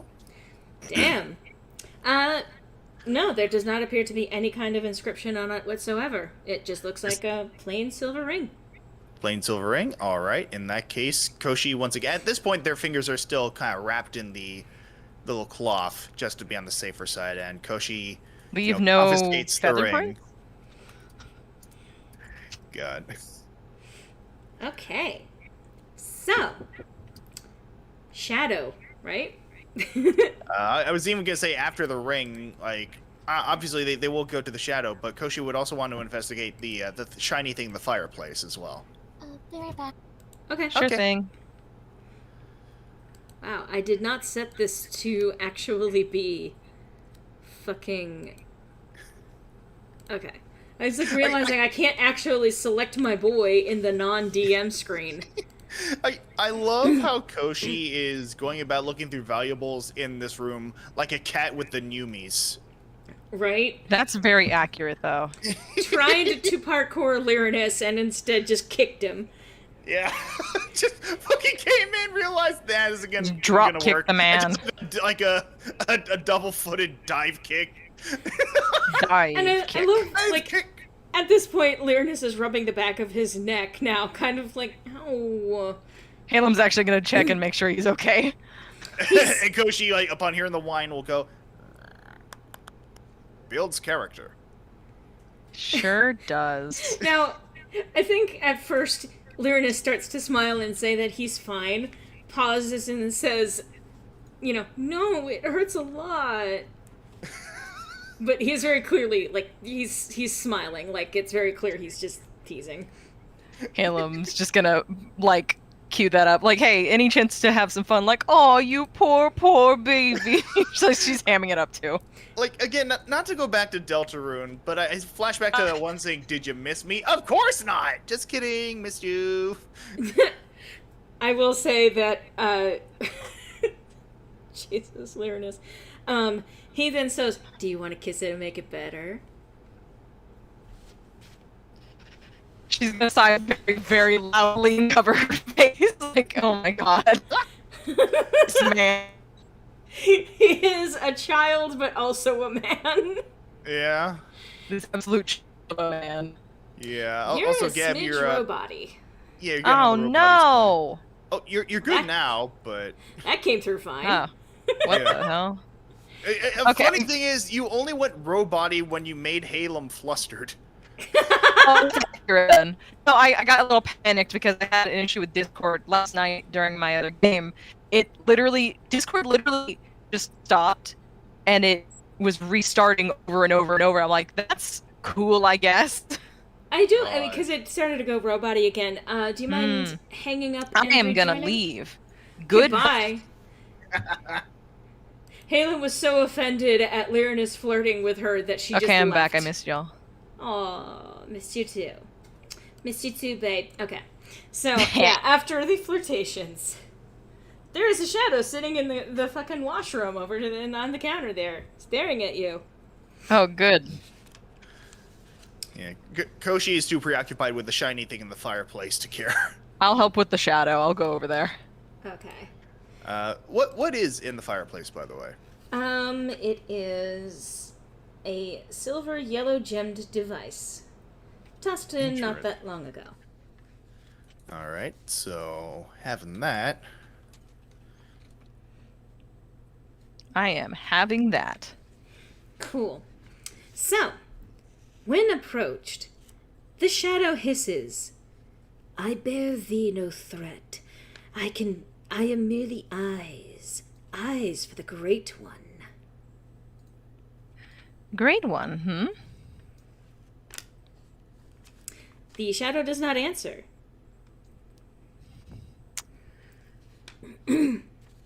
What are you tasked with seeing right now? The boy, the boy. The boy. Does the boy have a name? Do you not know him? I didn't say I didn't know him. Of course he has a name. He has a name. You're just not going to tell me. You know his name. Excuse me, cat. You stop. The cat knows his name.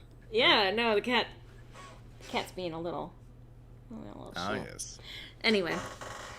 But yeah, Haelum is like trying to guess, but also trying to get as much information from the shadow as possible right now. Why do you jump over Candlestick? Because be I nimble, be feel quick. like it. Pounce be I nimble. feel like that was obvious. Pounce be Yes. nimble, pounce be quick, but he not. Okay. The shadow then continues on to say, he is not here at the moment, but you are. What are you seeking? What are you seeking? Well, we are in fact looking for someone in these upper rooms in order to stop horrible calamity from befalling this poor town. Calamity. Calamity! That's a good word. It is, isn't it? I like that word. I have several others if you'd like. But let's see, I'm just... Yeah. I'm just gonna sit here and share words with the shadow for a little bit. Bye, guys. I think he, the shadow, it's actually genderless, actually. Hell yeah. The Shadow gender. Shadow gendered.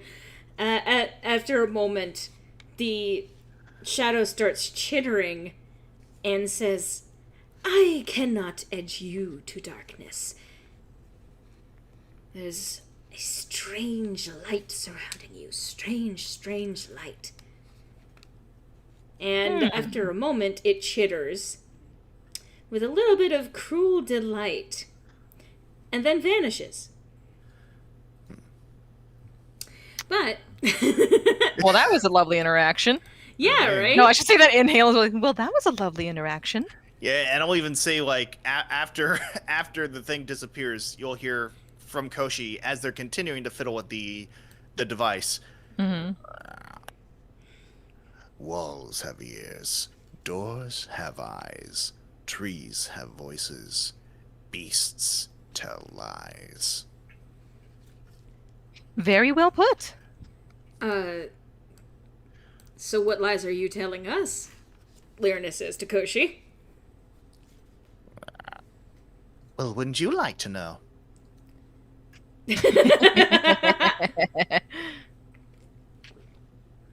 Yes, I would, actually. Yeah, actually, yeah, Lyronus. Just matter of fact, like, yeah. I would. No, like that one fucking Steven Universe close, like, it's hot like an oven in here. Oh, you think it's hot now? Yeah, like an oven. So, like, I suppose, like, in response to the pushing, what lies are you telling? Koshi will pull out one of their vials and go, medicine. Medicine is what it is. Yeah, that tracks. So you don't need to roll any kind of perception to see this. There is a door that leads south in Davy's room, and I will ping it right here. Let's go. I'm gonna check if it's locked. It's open. It's fully open. But is it locked? It goes into a personal study, and let me Okay. do this because it's being a little shit for some reason. Take your time. Oh, I should have asked if the door was previously locked. Well, yeah, because then I could. Yeah, while Haelum's Tries to like, unlock an open door. Yeah, while Haelum's getting ready for the door, Koshi just leaps on the bedpost at the end there and sort of wipes off any excess soot from the device onto the sheets. This animal. I love them. They There are This is our is- mascot. There is a candle still flickering on his desk. Hmm. The one wall is lined with clothing from fairly plain to elaborate and noble worthy. The short bookshelves are crowned by 2 chests, one larger one and a shorter one. They are locked. Koshi, is this a lock you'd be able to pick? Upon hearing them summoned, Koshi scrambles their way into the room, investigates the lock, and after a moment goes... There are 2 locks. Yeah. Koshi looks at them and just sort of goes, "Is that all, stranger?"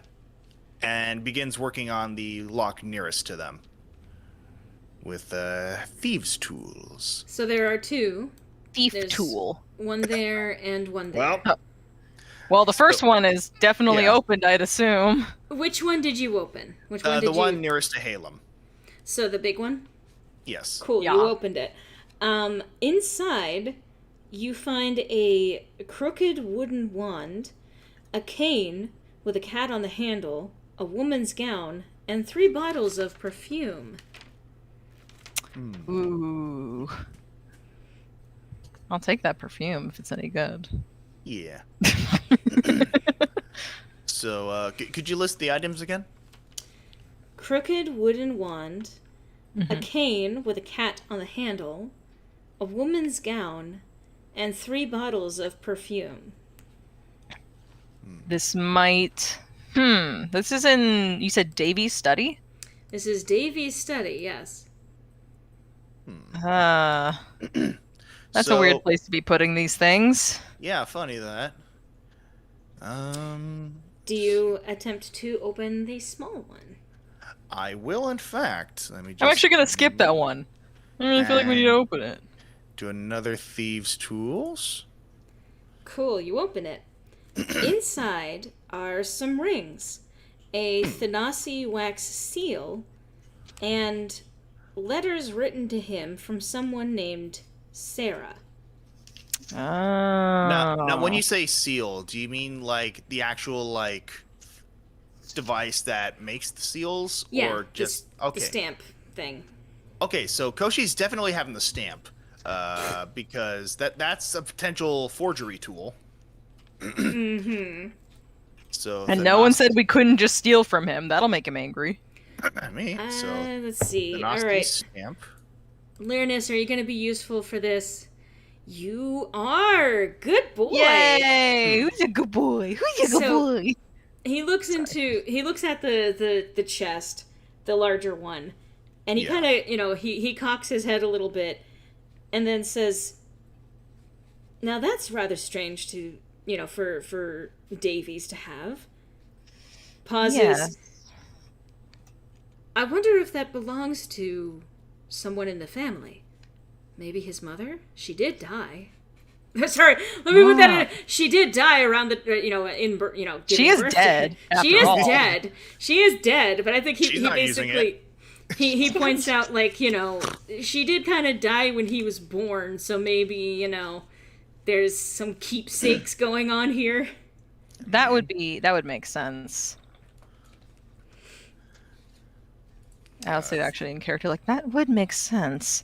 I was a little concerned to see this in his study, though I guess I'm not one to judge either. I think I personally would recommend that we leave the keepsakes. Of course. I'll leave the stuff, like the cane, the wand, all that alone. I want to look at them, but I'm not going to take them. Yeah. I'm not going to take them.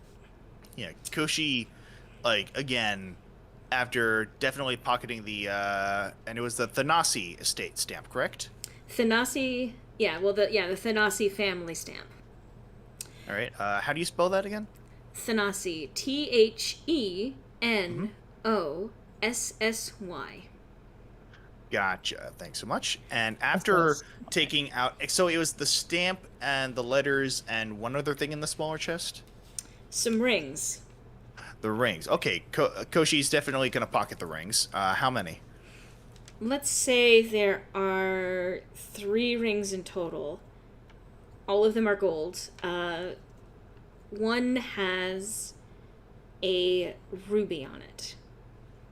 A very small ruby, but still. All right. And at Seeing that a theme point, here.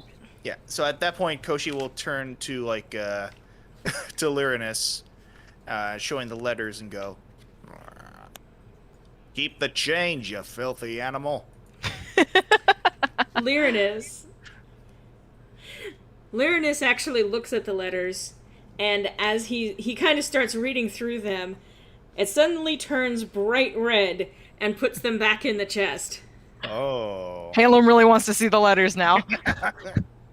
Oh, can I see? He snaps the chest shut again.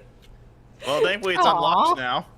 It's You know, unlocked. fun. It is unlocked, but he. I open it and I read the letters. Yep. Are you guys reading porn? What's happening? Yeah! Actually. That does seem to be the implication, Jane. We seem to have Okay. found like the fantasy equivalent of like cyber messages over AOL. I want to read them. Give me. Oh, so like horny letters. Okay. Yeah. Yep. Someone by the name of Sarah has been Someone. sending letters to Davies. We just raided his study and found some keepsakes from his mom and also some letters written from a woman named Sarah. Lyronus just read them and turned bright red and put them back in the chest. And Haelum's like, oh, I wanted to read them. Let me see. If she does in fact read them, she does in fact pick up on what Lyronus read, which is, letters that start off very formal, like, it has been a while since we last spoke, when are you coming back to, I don't have the city name in mind. It's okay. But It's basically, been a while, Mr. Gray. when are you coming back here? And then Oh I my god. I would love to revisit, and then actually begins describing explicit things that either he has done to her or she has done to him. Haelum starts laughing because she's more or less wanting to know what was making him so red in the face, but now she's like, this is tame compared to the shit I had to read from my court. Well, I I'll want to say, see Ariadne's response to this. I'm from horny elf court, or fey court. Yes. I was gonna say these aren't exactly tame, but No, I joke around. I think she's more or less just finding it. She just wanted to know what made Lyronus red in the face, and now she's content. Haelum comes from the eyes wide shut court. So, Well, I mean, that is a kind of story in of itself, right? It's not the kind of story you have to read. alright. Don't worry, I will fall on this. I will fall on that sword for everyone here. She keeps reading. So, in the interest of moving things along, especially Yes. because Of course. I time apologize. and all of that, this is meant to be a longer session, but I want to see if we can move things along. Let's So- keep going. Yeah. Alright, let's go kick down this door. Cool. Again, I love just watching Ariadne No clue, teleport. Ariadne.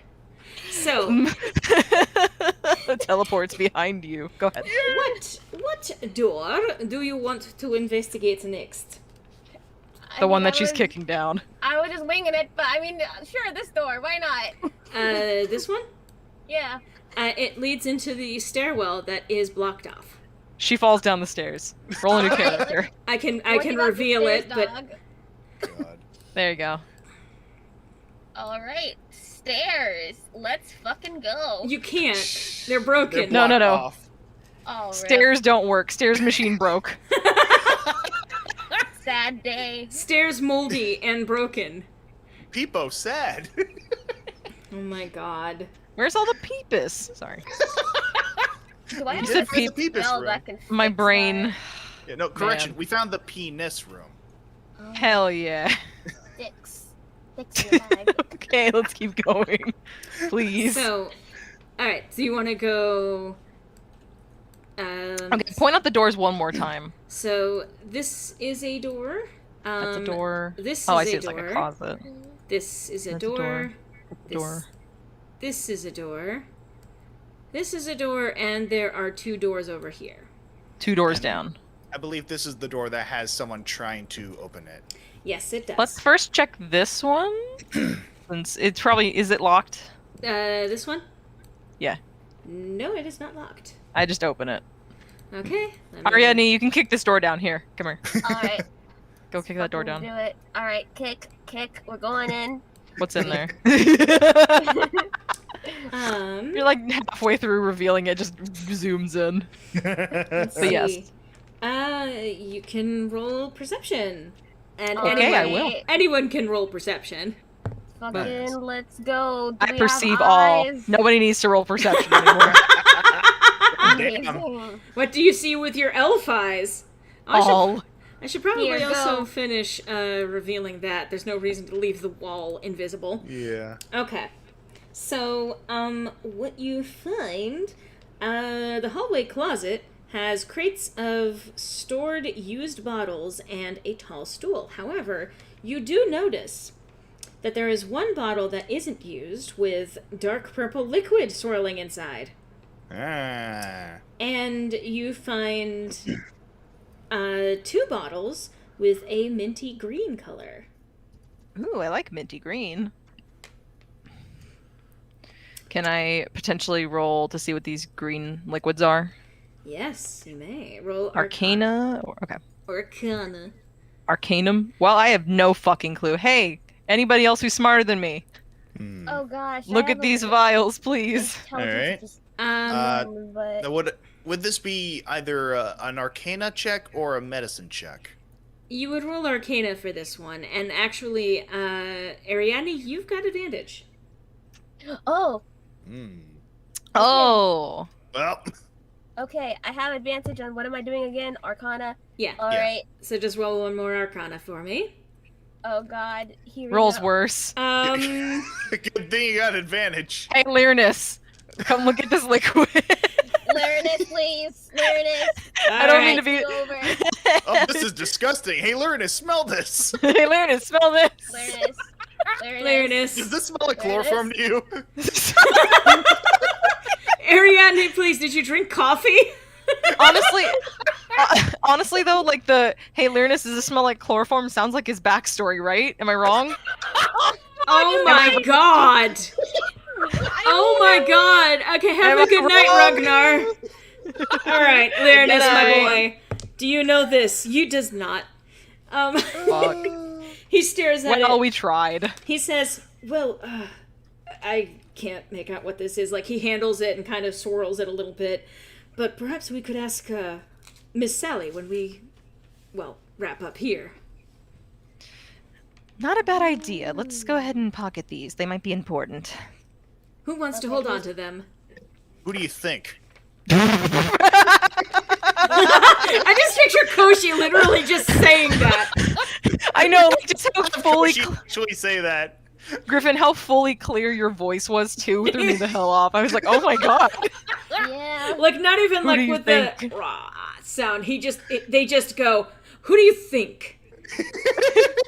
Breaking They character. actually have done the beforehand, but still. Yeah. Oh god. Lyronus looks at Koshi, especially with the immediate response, and then goes, well, okay then. And hands it over. You get Head to bed. 2 bottles of the minty green one. Do you also take the dark purple one? I do, considering I also had like a near empty one from the other office, right? And you can actually tell, like, this isn't like a major DC or this is not, you don't need to roll for this. You can tell that it is the same liquid. All right, so I will add that too for the other one. How many And green is ones this do we get? also is this also near empty like the other goo bottle? No, it's not used. All right. Unused. And Gross. it's 2 minty green ones. Yeah. So,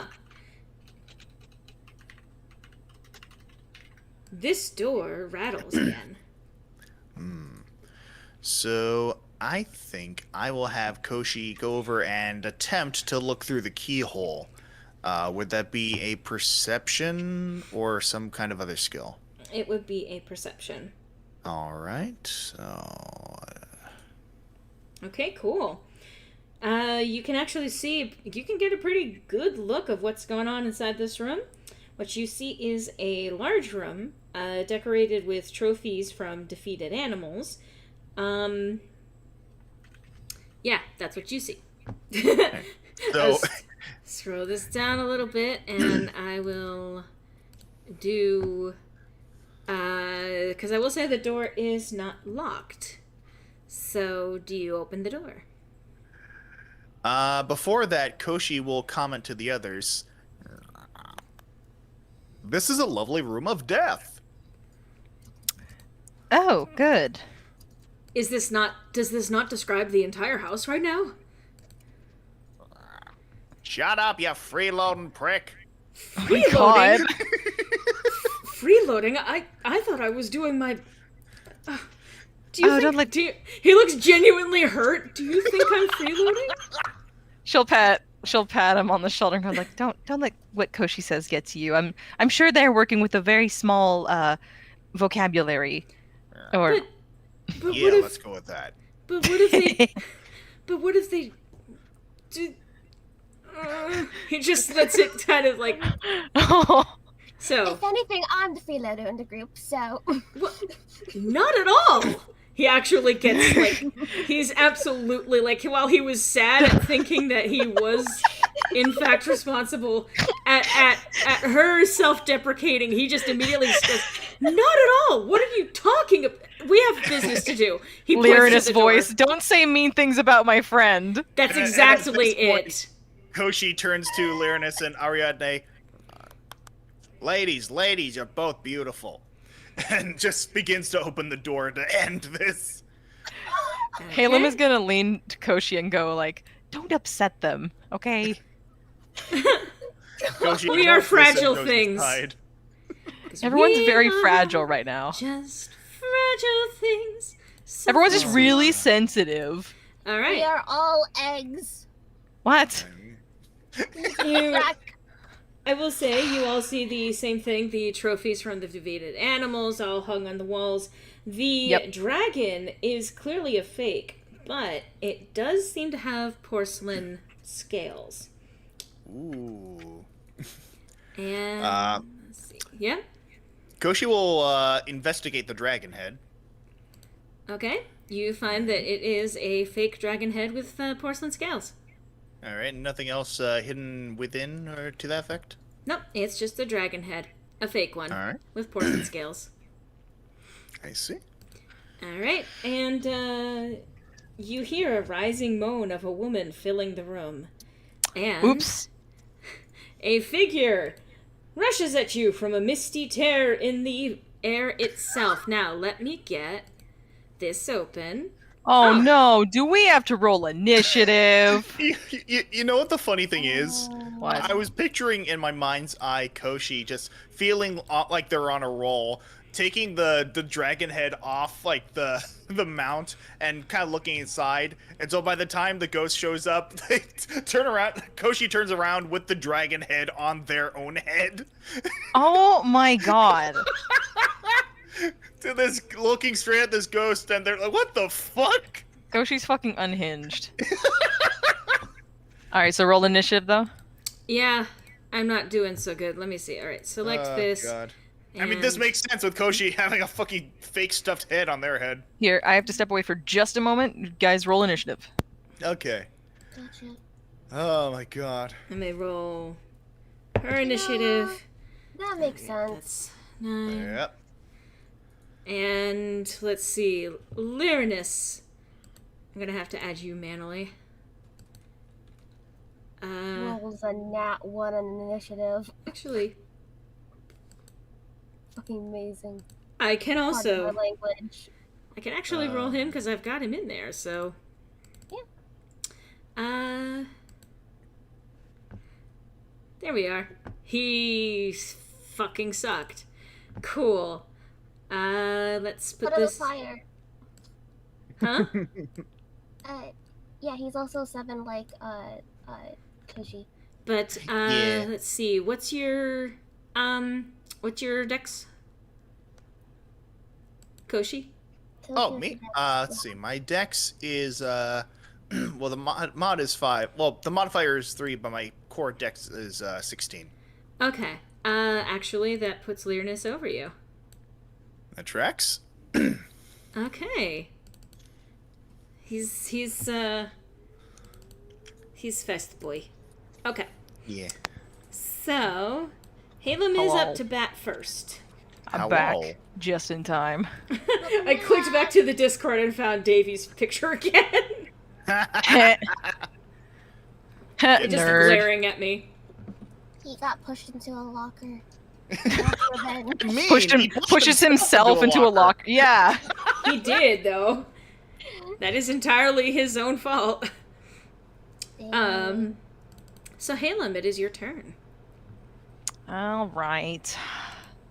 I think to save spells first. Actually, correct me if I'm wrong. Were we able to physically attack these ghosts at first? You were not. Okay, then I would. She would remember that even if I don't. So we're gonna do. Now I need to go back to my fucking notes on these things. I know, I have to remember how to play her. I've been playing so many sorcerers lately. I mean, just the one, but... So many, the one. The halfling. Let's see. Oh, wait, she has ritual casting? Oh, wait, no, that's just that. Okay. I'm just making sure she doesn't got anything extra, but I think I'm just gonna do Vicious Mockery? And she'll say something like, oh, well, look at this, a rather rude uninvited guest. Okay. What is that again? It's the spell save? DC. Yeah. Okay. Mine's 13. Okay, let's see if... I cannot wait till her next level up. She's gonna be so much beefier. Oh, she does not save, so she takes the... What is it? This says 3 damage? Okay. Yeah, 3 damage and disadvantage on their next attack roll it makes before the end of its next turn. Cool, because she's up next. Good. She was thrown off by Haelum just calmly saying, like, well, you're not invited. Like, what? Okay, so that is... Were there any other bonus actions you wanted to take, by the way? I don't think I have bonus actions yet. Let me double check that real quick. Well, you are a bard. Technically, there is the bardic inspiration that you can give, but you may not need to give that just yet. Nah, I think I'll save those for BBEG fight. And what is it? Disadvantage on their next attack? Yeah. Okay. Let me roll for her, and... Let's see. Whomst. I think actually she's going to be taking a swipe at Koshi. Koshi, what is your... Okay, well, the disadvantage saved you, my boy, my child. Again, I just love it. Again, I'm not sure if it is canon, but just the idea of Koshi having this fucking thing over their head while all this is happening. And so this ghost lady takes a swipe at Koshi, but because of Haelum's vicious mockery, clutches at her head, and the swing ends up actually just passing through him, doing absolutely no harm whatsoever. Lyronus, what are you gonna do? What are you gonna do? Well, he actually, takes a step back, and that's his turn. No. Oh, is he holding his action? He's just not taking one. Koshi, it is your turn. Now, remind me, because I believe Bolts from the Grave is a very circumstantial attack that first requires, if I'm not mistaken, a sneak attack? Yeah. It's a cunning action. Okay, and I don't believe I can do that in this circumstance, correct? No, not at this point. Okay, not unless she were being flanked, I don't think. Right, so in that case, Koshi really can't do much, because they only pretty much have, like, the physical attacks, like the rapier and short bow. So instead, they will make their way over here. So you're using your turn to disengage? Yes. Okay, that's a good idea. Because I was going to say, moving out of the range of someone's 5-foot radius would provoke an opportunity of attack, but you disengaged first, so... Yeah. I'm like, wait, hang on. I want them to hit me. That's something that Koshi would be good at as a rogue, anyway. Oh, yes. Okay. Ariadne. Okay, so let's see. Buh. So can Ghost be hit with Wait. It doesn't seem like melee or physical did anything. Mm-hmm. Oh, okay, so melee and physical. Okay, how about fire? How about fire? Yeah. Burn the ghost.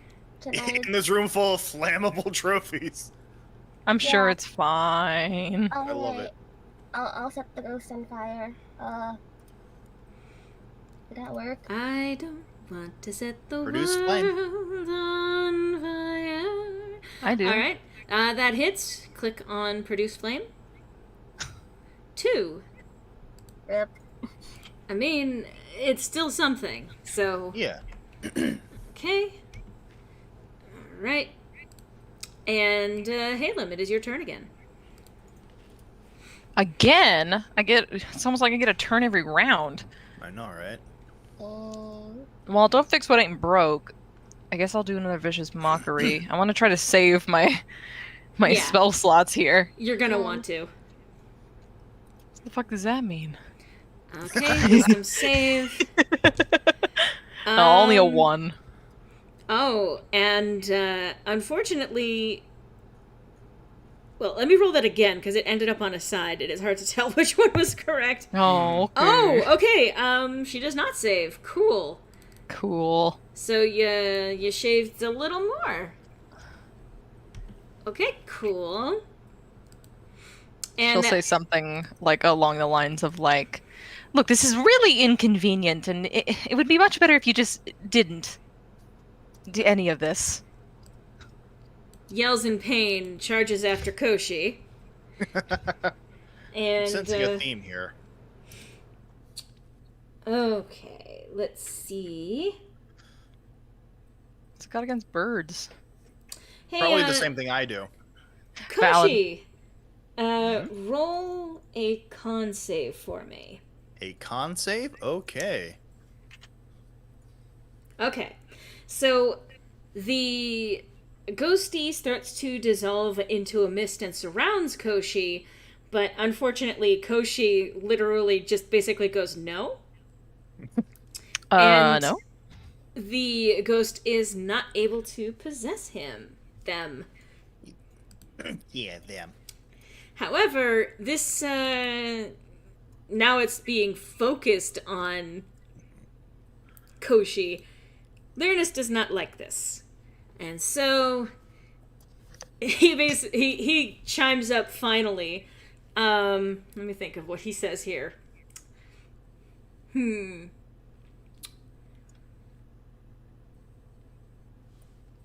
He says, like, you have one job as a ghost and you can't even do that.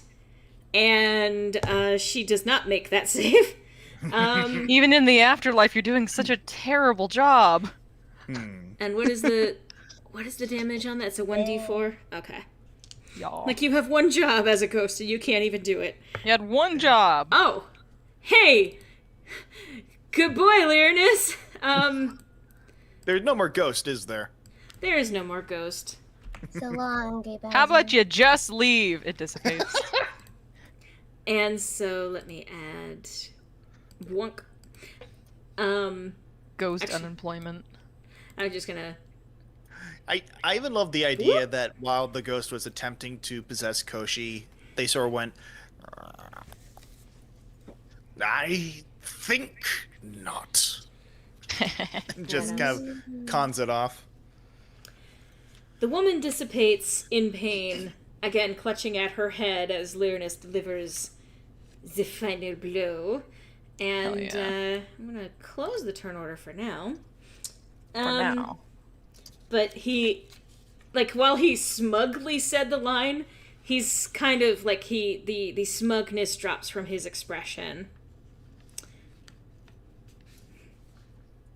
Are you okay? I suppose I don't have much of a choice, do I? Hi, Zelda. Sorry. No, it's fine. It's Okay. not necessarily true. If you need a minute for yourself, then... He smiles at Ariadne. I appreciate that, but I think there are more pressing matters than this. I'll be fine. Perhaps we can speak on it later. We will speak on this later. Would you look at that? There's a door. He points to this one. Bitch, I said well! You're not getting away with this! Haelum has a thought, but she'll keep it to herself if something... She basically is thinking to herself, like, we're only going to be as strong as our weakest link here, and if you're not going to share with us, then, you know. I was confused. I'm okay. sorry. Hang on. I was confused because you disappeared, because that was where the ghost vanished to. And then... So... I was like, wait, I can't see Koshi. Okay. Koshi, Yes. where'd you go? I will also say, because I didn't do a good job of this before, you also see... Let's reveal a little bit more of this. You do see that there is, first of all, the fireplace, and you do see that there is a door right here.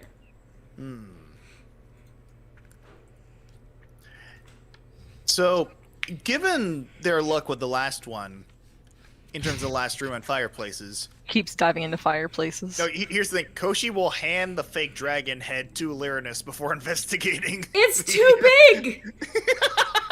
Did I stutter? Okay. Knocks Lyronus Lyronus over a second time. accepts the dragon head and then sets it down on the floor. Yes, let's see if there's anything in the fireplace. There does not appear to be anything in the fireplace, just dusty logs of wood. In that case, Koshi just sort of rubs Takes their the now logs. Sooty, I mean, Koshi now rubs their now sooty hands on the carpet that Ariadne is standing on before making their way over to the next door to try and peep through the keyhole again. All right, and Would that be perception? you don't really need to worry about that too much. You can see into the room, and you can see that there is a cabinet in the room, plus a bunch of little knickknacks. Yes. So, Don't mind me just slapping the cat, yeah. I heard that. getting him to make some Pokemon Really noises. sounds. Yeah.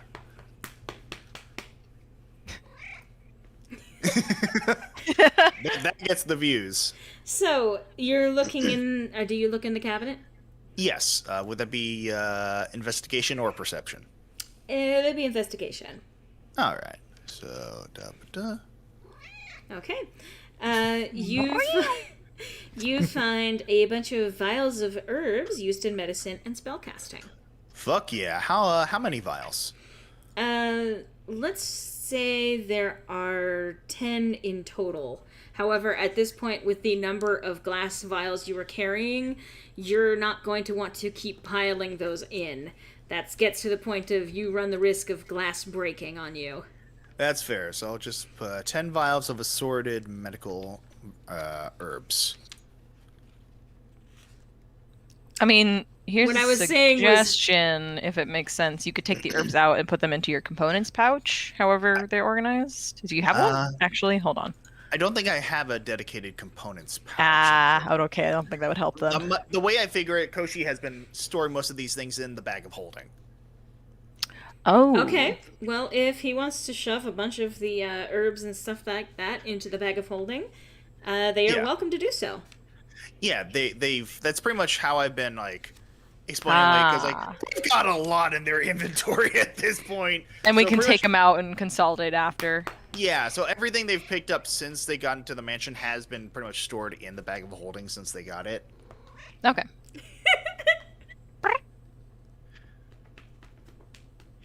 Sorry, I'm just enjoying this little Pokemon. Oh yes, Fine. fucking Okay. glam meow up in this bitch.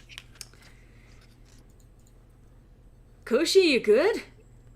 Are they ever? Well, that was Lyronus asking.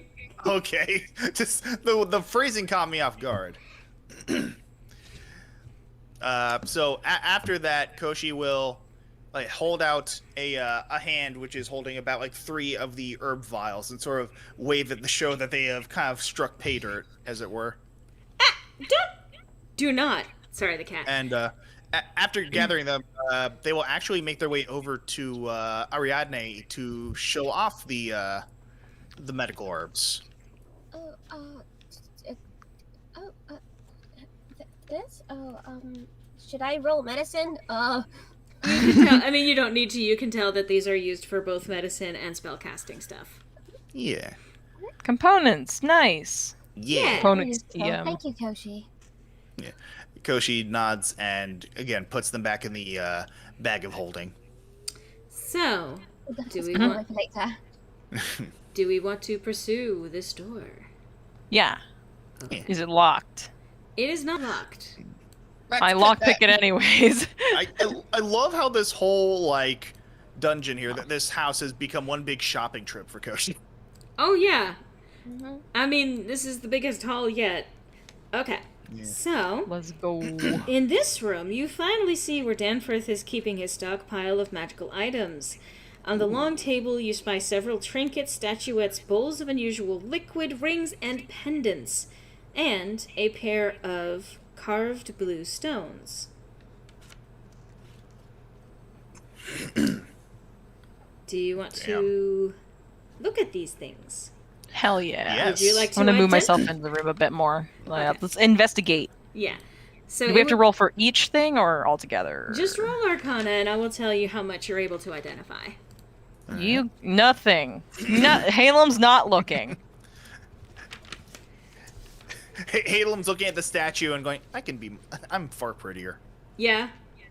Does Ariadne want to Arcana? Sure, let me just, I love just saying, like, oh no! Damn. Lyronus, please! Uh-oh. Lyronus, Uh-oh. please! Why is Koshi rolling better than the magic users? Because we're not paying attention, apparently. Oh, thank fuck! fair. Lyronus, my boy! Lyronus saved you all. Okay. He starts looking over everything on the table, and he's, like, very slowly, like, excited, like, getting an excited grin, despite the atmosphere that you guys are standing in. And he starts pointing it out. He points at a ring. He says, this is, or he points at one ring. This is a ring of holding. And he explains that it's not, like, quite the same thing as, like, a bag of holding, but it can actually store one small item. You just need to hold it against the ring or something like that. I can't remember. I think Father spoke of it once. Anyway. How do you get the item out? You tap on it again. You knock. Like, you know, like, you don't knock, but, like, you know, with your nail or something like that. You tap. She knocks on it with her nail. Nothing. She taps it. Nothing comes out. She's like, just Koshi- checking. Koshi looks at it for a second. Then they reach into their inventory and pull out the silver dagger that they got from a while back, and they tap it against the ring. The dagger disappears into the ring. They then look at the ring again and tap on it with one of their claws. The dagger pops back out again. Koshi is not capable of smiling, but if they were, Like, they would open have mouth a little bit. They would have a very big shit-eating grin right now with the potential thoughts of what they could do with something like this. Uh-oh. Hey, Caleb. Welcome. Your artwork, by the way, your fan art has been thrown into the roster for the Yay! fan art reel. We were actually really admiring that when it popped up, so thank you again for that. Okay. Lyronus then goes to point onto another ring and says, and this is, one sec. Oh, right, a ring of thunder. And he goes on to explain, like, you know, he explains, like, the actual, like, in-universe explanation, but the meta-knowledge on this is basically, if you wear this, you will get a +1 to any thunder-based spells. Ooh. I don't have any thunder-based spells yet. But still useful. And he Yeah. then points to a pendant. And he says, and this is a pendant of truth. I actually saw one of my siblings using one of these once. It was not a fun day. It casts Zone of Truth, but in this case, he kind of examines it. I think this can only do that once a day. I see. I'm taking that. He then points to a brooch. This is a brooch of distraction. Uh-oh. I think it allows you... I think it forces the wearer to not be able to focus on anything.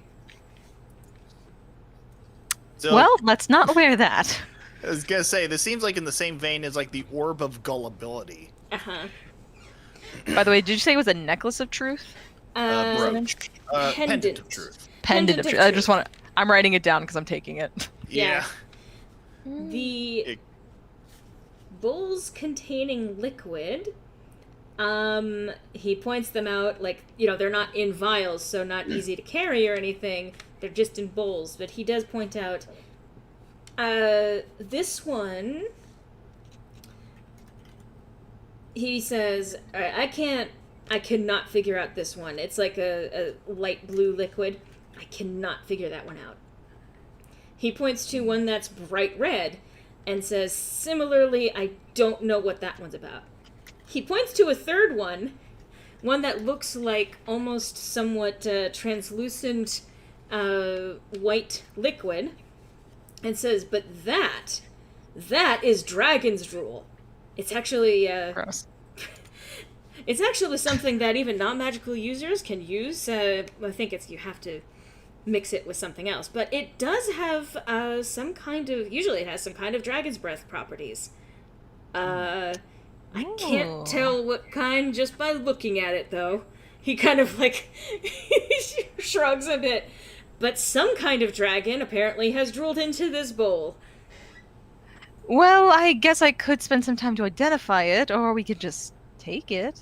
Koshi is already taking a vial of each of these liquids. Gross. Okay. I was gonna say, hey Koshi, do you want to lend a vial to this? Oh Didn't- yeah, Koshi is using like 3 of their Actually, let's see here. No, yeah, they'll just use like 3 vials for this. 1 of the blue, 1 of the red, and 1 of the dragon's drool. Okay, just be sure to note those down. And I think that, Yes. again, Lyronus is going to point out that, again, we could probably take this to Sally and have her identify. And, unfortunately, he did not make the DC for that one. So, Okay. That's well, thank it. you for all your information, Lyronus. yeah, is this one of those, well, I guess spending all of those years observing everything in the world for such a long time, at least it's useful for something. Could I roll medicine to identify the red or blue liquids? No. Okay. I'm just gonna say that. I'm also gonna start nudging things along, hopefully. Fair enough. Yep, let's go. So, I'll go ahead. we have a couple of options for moving through rooms. There is So many doors, man. this door leading back out into the hallway. I guess I don't really need to. I think we should probably just keep going through these doors, right?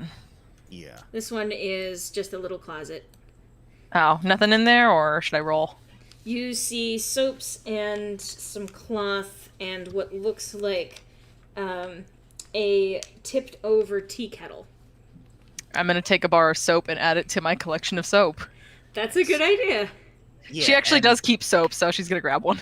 Nice. So- And Haelum, you mentioned that Haelum took the pendant of truth. Yes, I have it. Okay, just wanted to double check that. It's mine. Pendant of truth, and Koshi will definitely nab the ring of holding for themselves, and maybe offer the ring of thunder to Ariadne, since they can actually spellcast. Okay. Wait, what is she holding again? The Ring of well, Thunder. yeah, since Koshi cannot cast spells, Koshi offers the ring of thunder to It'll Ariadne. it'll boost any spells you have that cast thunder. So if you get some or you have some. Oh, okay, sure, okay, Pikachu, okay. Yeah. Well, No, like, thunder. Thunder. Thunder is more like the sound version of it. Lightning is the Okay. electricity. Okay. Maybe we should Yeah. write it in the chat so she can put it in her stats. We can put that Yeah. later. Okay. Ring of Thunder. Yeah, and who should take the brooch of distraction? I don't want it. Thunder. Koshi will take it. I was gonna say, actually, Lyronus is gonna say, you know what? Can I have that? He's gonna be so distracted. Okay. You said wearing, not holding. Okay, valid. Yes, Koshi tosses it to, like, after a moment of hesitation, Koshi tosses it towards Lyronus, going, here, knock yourself out. You already tried that earlier. I mean... He slips that into his pocket. eh. Alright. So, through this door? Yeah. Alright, let me... For the copy pasta. Yeah! Alright, so... I'm just going back to this. Okay. And I really don't want to rush, but there's a couple of things that we still need to get through. Yeah. In this room, the room is lined with books and papers, archived and labeled contracts and miscellaneous correspondence. The desk toward the back of the room is littered with papers, and the fireplace was burning not more than an hour before. The scent of burning wood lingers in the room. Roll me a perception. Aight. Okie dokie. Wow. Koshi is distracted by their findings. Okay. He is middle of the road. Cool. So you don't notice anything other than the fact that, like, again, the same archived papers and contracts and stuff like that. This is very much a study, kind of like, you know, he's his personal study. A personal study. You could probably assume whose. Yeah. Let's steal shit. I mean, does seem to be the trend. Roll me a 1d10. Alright. Every one of you, roll me a 1d10. Cool. Do I still roll right now? Yeah. If you want to. Okay. Okay. So, cool. Koshi and Ariadne. Let's see. Koshi, you are able to actually find in this room, there is, let's see, among the knickknacks, let me look. Oh, yeah, you find a coin purse. Ooh, nice. For you, Koshi, it is a lot of coin. Like a lot.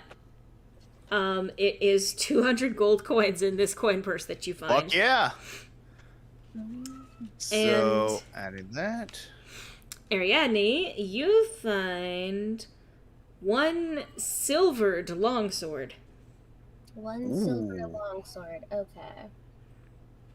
Let me add that. Haelum, Yo. you...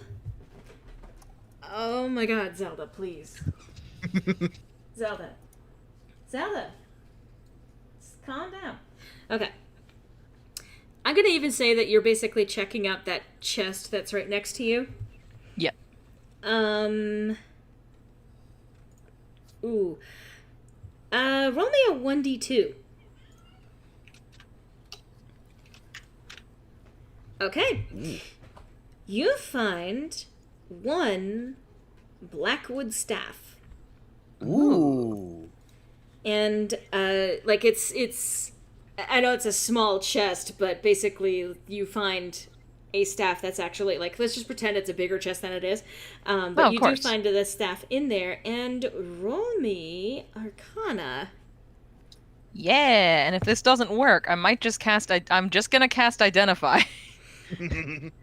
Okay. Do you want to do that as a ritual? You know, first I'm gonna go to Lyronus. Hey, Lyronus, does this look magical to you? Alright. She's like, I'm gonna cast a spell, ... I'm gonna make Lyronus cast a spell. Actually, he looks at it, does he have that spell? I'm even just kind of curious to double check. Does he have... If he doesn't have to cast Identify if his Arcana roll is better than mine. If he can't, but at least tells her that it's magical, I will spend the spell slot. He kind of looks it over, and he thinks, I'm not sure. But I do think that this... I'm trying to think of how he words this. I do think that this is useful in combat, but I'm not entirely sure about the exact properties. But I do think if you hit someone with this, it will hit harder than they expect. So it's like, is it a quarterstaff? Okay. I mean, I want to know what the stat block, sorry, good. It's a staff. It's basically quarterstaff stats, so it's like the same thing with the versatility. It's the, I think it's 2d6 or whatever the stats for a quarterstaff are. I don't have that off the top of my head. I can get it. I just want to make sure, because I'm going to add it to my inventory, but yeah, more or less she's going to go, ooh, I'm keeping this. I mean, it's only fair. Koshi also got a quarterstaff not too long ago. Lyronus is actually going to ask, given how bulky a quarterstaff is, or even a staff, if Haelum would like to secure it to her back, just in terms of keeping her hands free and everything.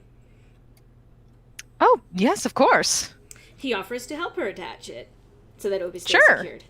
Because she's got, like, I imagine she actually, I know I draw her a certain way, but she must have some sort of, like, pack where she's got some sort of belt where she'll put her chest where she keeps her items, and then her rapier, which is, like, on her side. So he's going to help her get the staff all situated. Yeah, and he helps her, basically, so that she doesn't have to try and squirm the belt around and all of that. Yay! Thank you. I can't reach my back. He's a gentleman and helps her to actually get that settled. And then looking around, he notices that there is a door here. So, we have yet to see Danforth. Perhaps we should proceed. To keep going. Yes. And, in character, yes. Let's see, and actually, because this one's just going to be open. Okay. So this is just like a little hallway, a little passageway between the big hallway, and to this room here is a bathroom. It's a bathroom. You could steal a towel or some soap if you wanted. I steal another bar of soap. Okay. I'll say that you get this nice pink rosy scented soap. That's the reason she's like, I'll pick up soap. Like earlier she just picked up some normal soap. This one she's like, want the pretty one. Yes. So. Nice. This door bears obvious signs that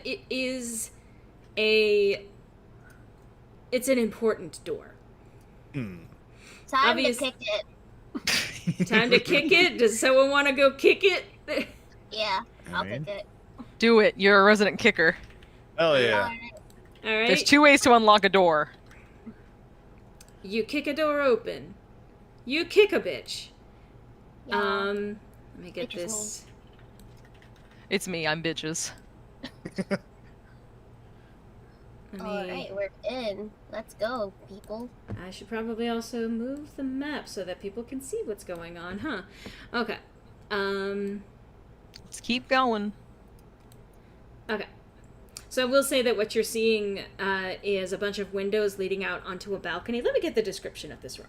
Okay. Lyronus, though, get in the room. Alright. There is no doubt in your mind that a wealthy person sleeps in this room. The shelves are stacked with artifacts of all kinds. The bed is elaborately done in the softest silks and warm wool and cotton. A door to the east leads to a balcony looking out over the town with large windows of stained glass that depict stories from legend. A small table against the south wall features a few papers and one open journal. However, your attention gets immediately drawn. Yes. Ariadne, you may not want to stand right there. Oh, rip. Uh-oh.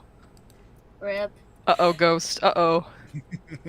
Let me, I have to, these are actually new notes. Don't like that border. No? Don't trust like that. Who the frick are you? Let me see. There we go. There, standing by, and I'm gonna move this thing over here. Okay. Standing by the small table is a woman with a blurry face. no features can be defined. She rocks on her feet in a jerky, unnaturally sped-up motion. Dressed only in her undergarments, she seems almost feverish. Around her neck, you spot an amulet identical to the one Danforth was wearing. And it glows the same color that you saw on Danforth before. Don't like that. And, she does not seem to notice you yet. But do you want to move in the room at all? I am tempted by an idea. What's your idea? Yes. I would say if we're not, to clarify, are we not fully in the room yet? If we're fully, I mean, okay. If we're fully No, in I'm the room- asking. I'm you guys, Was the assumption that we weren't yet, is my question. the assumption is you guys are all in the room. You guys moved your Okay. tokens in. You had all the free movement. At Yeah. Okay. this point, I'm just gonna say, the moment she senses you, she seems to instantly teleport to you. Huh. A large, jagged mouth emerges from the blurred face, shrieking a horrible noise of animalistic agony. And, let's pull this back up again, and time to add her to it. I'm just gonna keep, that for her. And we are rolling. Okay, she did not do great. So do we roll a new initiative? Nope. I'm keeping Alright. the old one. Okay. Come on. And that. And you need to go back up to the top. Haelum, you don't have to roll the initiative. You... I am looking through my spells. Yeah, feel free to take a moment. I know that this is, suddenly combat. Oh, yes.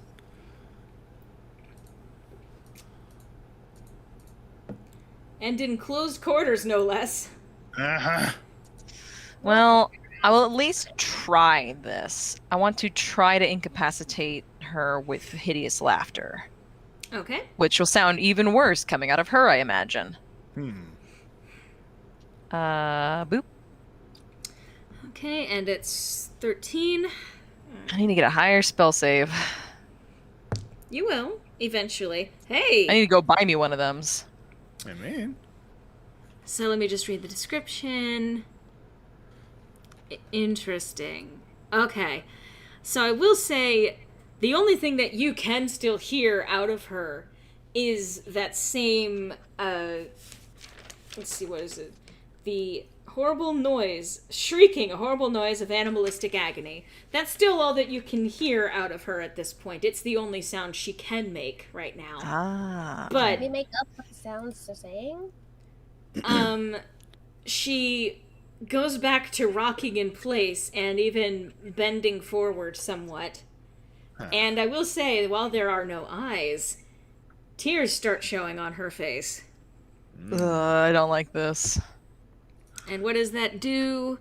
Fall prone and pass it under the duration. This is for concentration up to 1 minute. The returns can make another wisdom saving throw. Alright, let's see if she can. No, she does not. Congratulations, you've kept her incapacitated through that turn. Perfect. I mean, I am going to use a Bardic Inspiration now, and I'm going to give it to... Who needs it more? Koshi or... Oh, wait. Koshi. Yeah, because you did her turn already. Was it That would be okay for much me to do Bardic appreciated. Inspiration real quick? Yeah. Okay, that will go to Koshi. I'm all for it. It's a D6.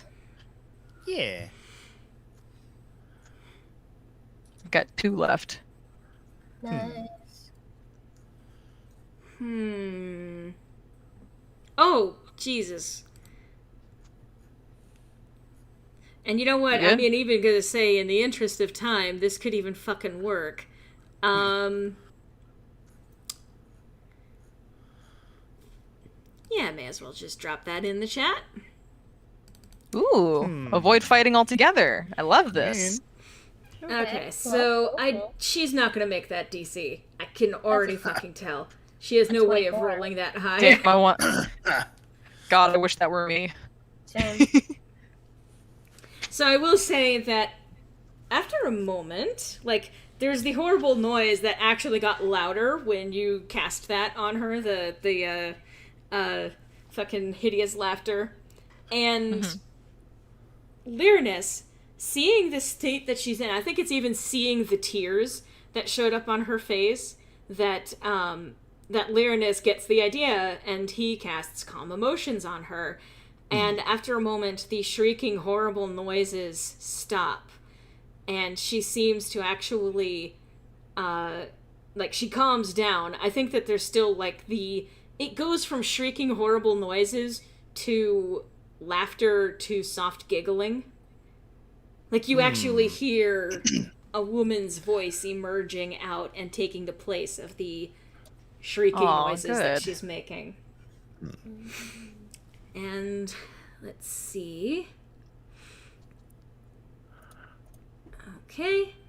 So at this point, because emotions have calmed down, I will say I'm in the interest of wanting to move this on to Sure. the big one. Yeah. So let me just quickly make note. He cast it. Used the spell slot. Okay. So the woman's features return to her face, and tears flow from dark eyes. Please, I didn't mean to. I only came for work. The basement. I can't breathe. Voices pull me. The people. Lights, fire, dancing. I need help, but my words can't think. I didn't know he had cursed me. Illness in my veins. Death everywhere.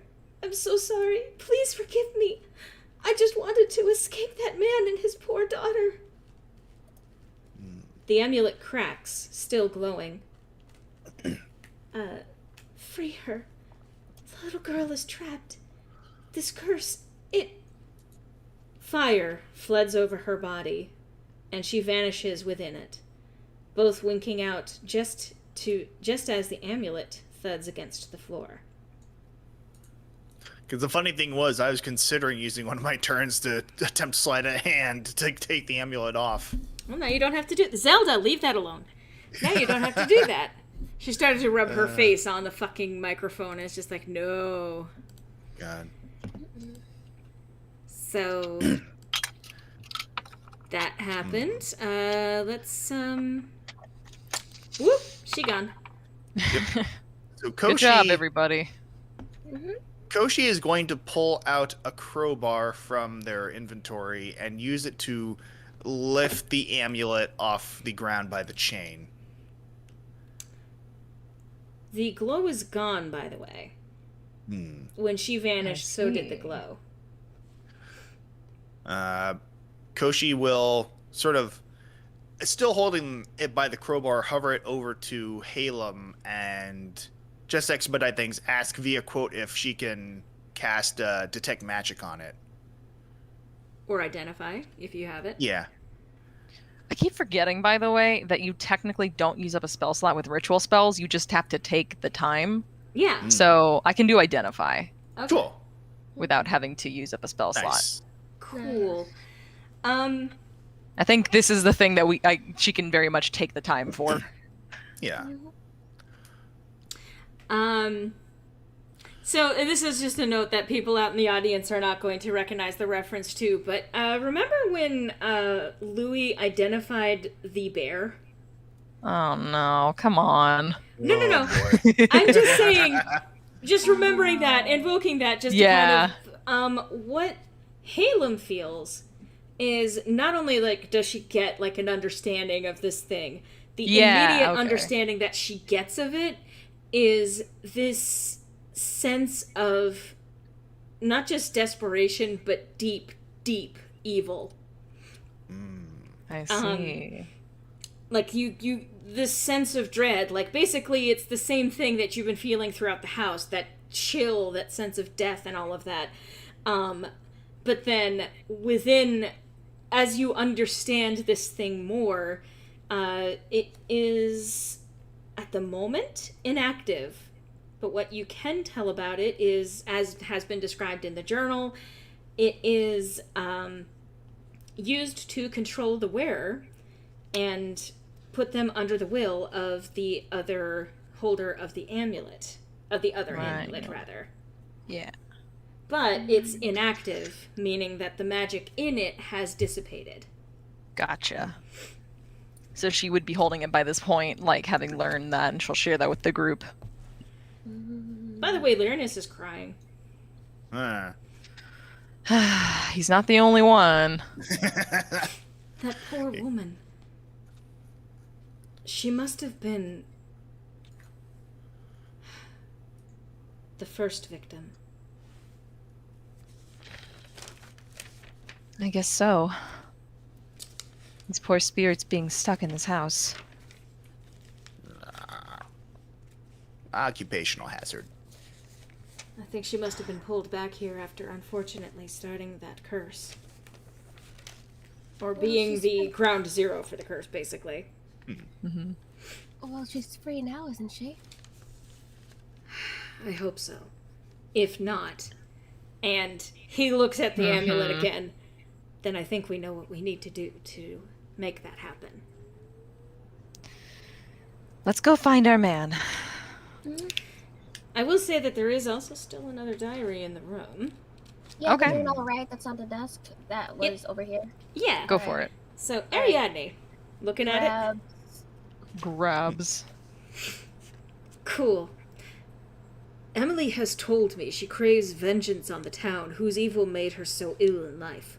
She has become more agitated since that stranger arrived 2 weeks ago. Said something about him enraged her, that he must also be an agent of evil. Then, just yesterday, 3 new strangers arrived, and Emily broke several vases and toys, saying that they carried the same evil energy that the first stranger carried, and she could feel them draining her.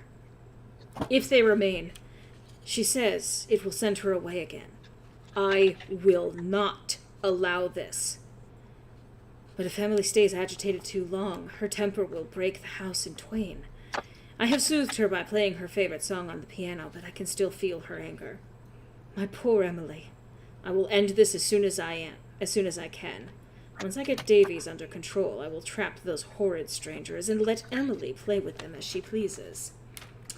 And there's fresh ink written in totally unhinged writing. Okay. My patrons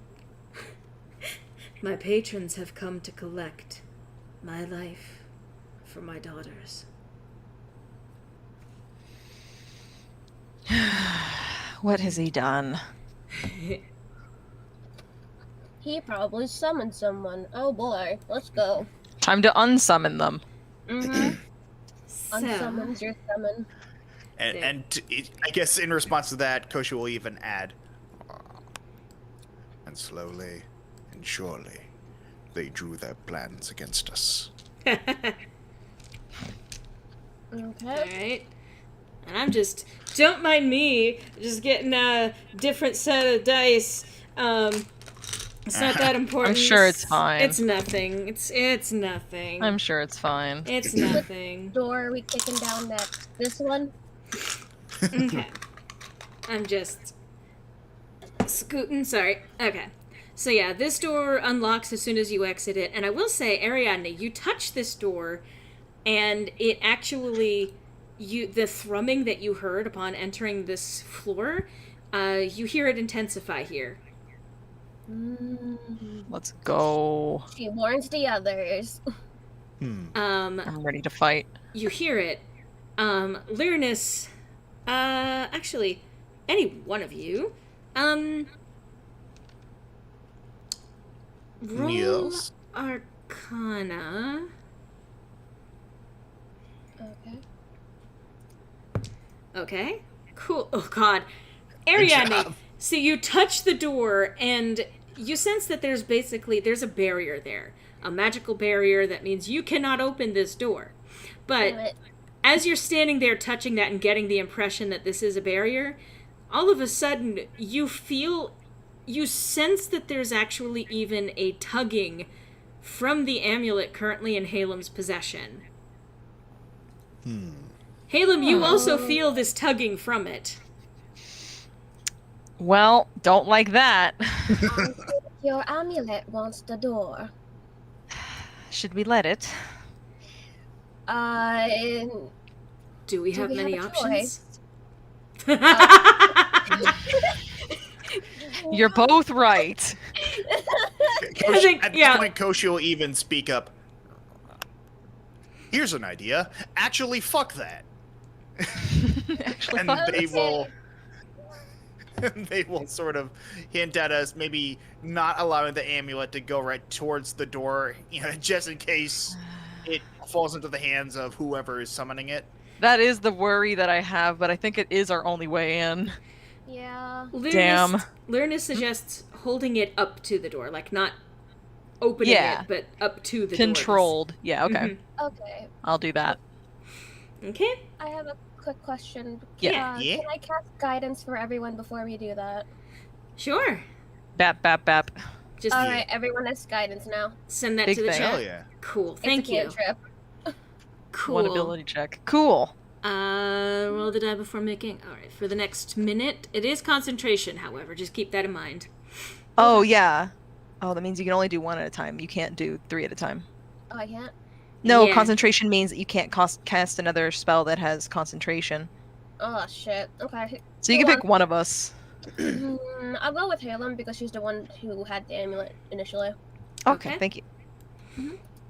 So, the door the door being held up to the amulet. The door be. The amulet is dead in terms of its own magic. However, it briefly lights up, but instead of the purple magic that you've been seeing throughout the house and around the house and everything like that, it's actually a white light. And when that white light flashes, the barrier dissipates. Noise. Let me see, let me double check. And my notes on things. Okay. Barrier's down. I check if the door's locked. The door is not locked at this point. Alright, we're kicking it. Inside the room, you hear Danforth murmuring, and an even softer voice answering him. Weak vessel. Nearly cost us. Useful puppet. Purge the town. And let me go to this. And... whoop. And the whoop. Oh boy, candles. Damn, a murder happened here. Damn. So do you go in? Yeah. I mean, Yeah. I will go right here. Knock knock, we're coming in. I will say, like, on the opening of the door, Danforth not facing you. What? Anyway. He just turns around and goes, "What?" What? do you mind? I am. Stop killing people. I can't promise that. Let me again just double checking the notes. As you step into the room, the stench of death and the chill of the grave overwhelm you. Bits of flesh rot in all corners of the spacious room, a mix of cut and chewed off.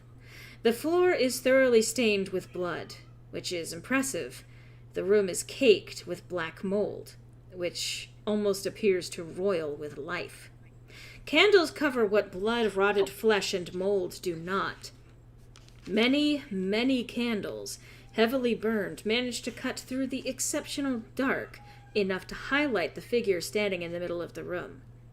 There, you see Danforth facing away from you, and a small red-headed girl staring back at you with large, uncanny eyes that threaten to consume you. Let me just bring this in so people can see. Okay.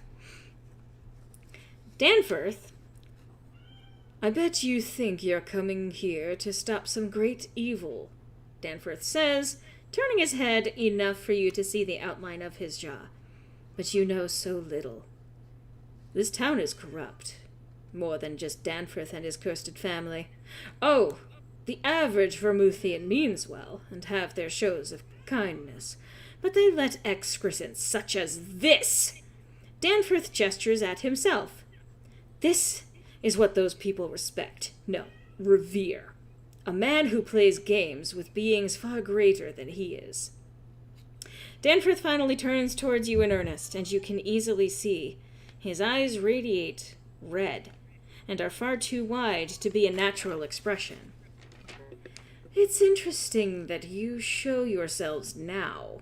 His gaze flits to Lyronus. Did you know of her plans? Lyronus stares, gaping. No. What? Whose plans? And I forgot that there's a little fucking strip of fucking block right over him. Lyronus cut in half. Oh no. Oh no. This is his Two-Face origin. Baby boy. Okay. Mm-hmm. Danforth smirks. Either you are a bad liar or cursed with strange luck. Either way, your little tour outside the tower has come to an end. Lyronus pales in terror, and then screams in pain, his hands going to his neck, clutching at the air around it. Then, a thick chain ripples to visibility around Lyronus's neck. The weight of this apparatus forces Lyronus, well, first yanks him across into the room, and then forces him to his knees.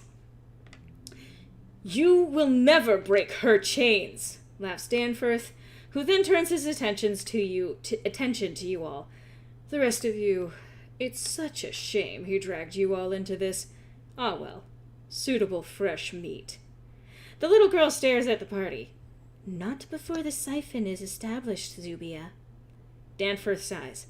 As you wish, but I get the scraps. The image of the little girl, Emily, ripples with energy. And I'm just going to... I need to get to the right layer. Zubia. Melting into a faded... Let's, well, I'm gonna just fucking... Alright. Melts away. Disappear. And melts into a faded, ghostly vision of herself. She turns burning yellow eyes on you. And sorry, I'm just gonna scoot. Well, nah, she's right. She's fine right there. I'm trying to go through so many Everyone's going layers. straight towards Koshi today. The ghosts just love them. Okay. Moving her back into place. And I'm actually going to do a new initiative. Like remove all turns. Alright. Aye. Clear. Alright, so. Finally some good fucking food. Man, I have something I want to say to them, but I'm gonna wait because I need to know more information. I'm also waiting. You gotta let them have their villain speech first. Oh, yes. Oh, of course. Oh boy, their monologue. Let's go. I'm monologuing. Okay, so that is for this dude here. Oops. And let's see, for this one, what's she look like? Oh, you guys are lucky. Mm-hmm. You guys are very lucky. Alright, let's put you guys in order appropriately. And Lyronus cannot join. Understandable. Have a nice day. So, alright. Haelum. Just imagine that. Oh, go ahead. No. Go ahead. Oh no, it was just a quick comment, like like, what do you think you're doing when like the foot sticking chains? But then he continues monologuing, and it's like, yeah. Yeah. So, Haelum. Haelum, it's your turn. Yeah, I know. I was waiting until people were done talking. Right. No, you're fine. Haelum has like this just horrible scowl on her face the entire time. Especially, she was incredibly shocked when Lyronus got pulled. And she's standing there listening to all this, and like the most calm, cool rage she has, free action saying, "You know, I walked in here thinking I would have to reprimand a child of a leader on his failed attempts to protect his people, but now I see I have to reprimand someone who thinks they're actually stronger than that. You think that you actually control the fates of these people, or that you can. Well, I suggest you leave." Towards the girl. Spell save DC 13. Okay. Wisdom save. Okay, and it's okay if it doesn't work. She's trying to test something as well. Yeah. so she turns her attention to Haelum as she gives her little speech and says, what was the exact wording that you used with her? I suggest you leave. Yeah, okay. More or less, leave this town. That's the wording. You seem to be mistaken about who's going to have to leave. Oh, well, I suppose you are not leaving either. Was there anything else you wanted to do on your turn? Bardic Inspiration for our, Ariadne. Because Koshi will still have one. Koshi has one, Ariadne has one. Yep. And that's your turn? I guess so.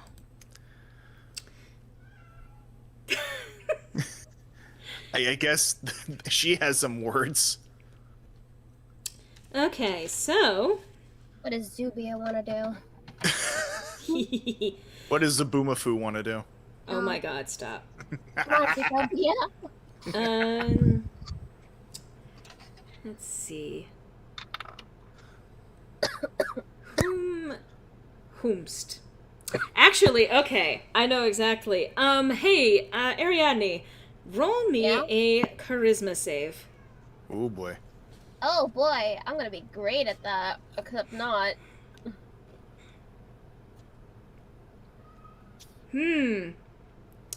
Okay. Can I use my bardic inspiration up here, or no?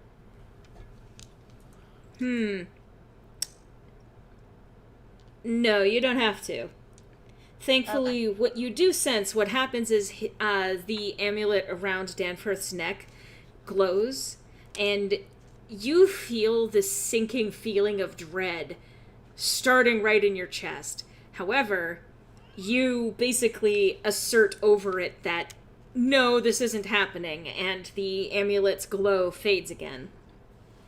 Joke's on you, I already have anxiety. Alright, Koshi. Koshi is going to attempt to shoot the amulet on Zaboomafoo here with his short bow. Sweetheart. Okay, yes. So, Make your attack roll. actually, since he's right there, I might want to do the rapier instead, because that's has less of an actual chance of missing, I suppose. You can just poke it with your rapier, I guess. Yeah, so he will attempt to attack the amulet. Okay. Or rather, they. They will, yes. Ah. Yeah, unfortunately... I don't suppose I can boost it with Bardic Inspiration? If you want. Alright, how much is that again? It's a 1d6. 1d6. Hey, congratulations! You stabbed the amulet. Nice. Roll your damage Hell on yeah. that. Zelda, leave me alone! Please!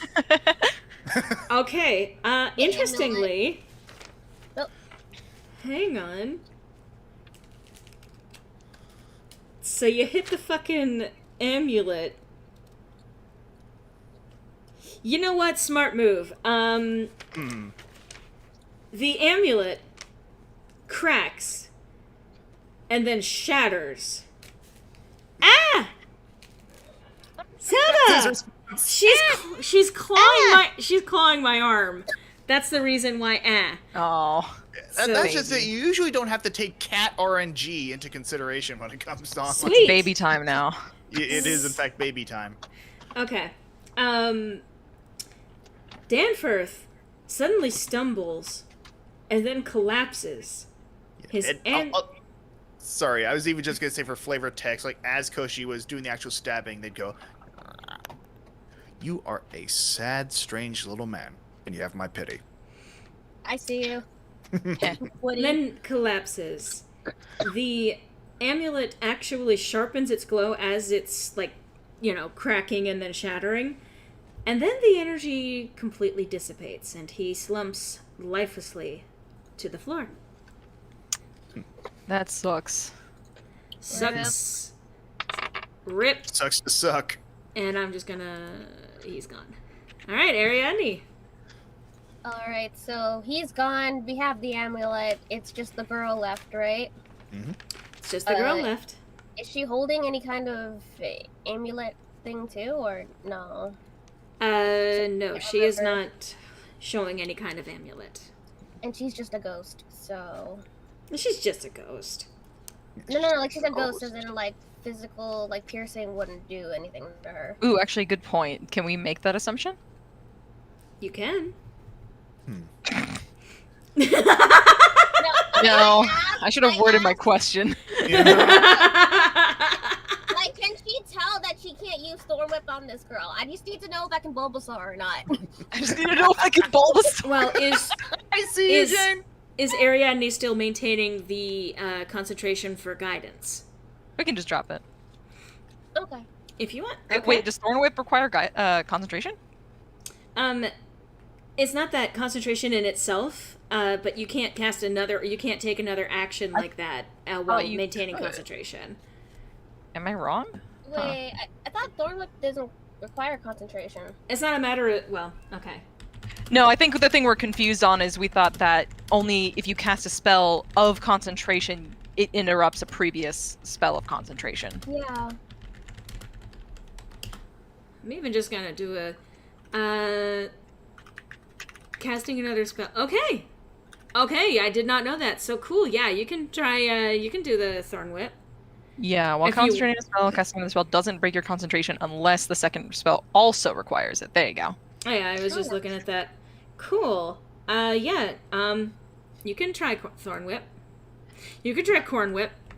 I cast Corn Whip. All right. Yeah, because it's one of those. I guess because piercing damage, right? Try it. Yeah. I'll attempt. Here we fucking go. Did I hit? Cool.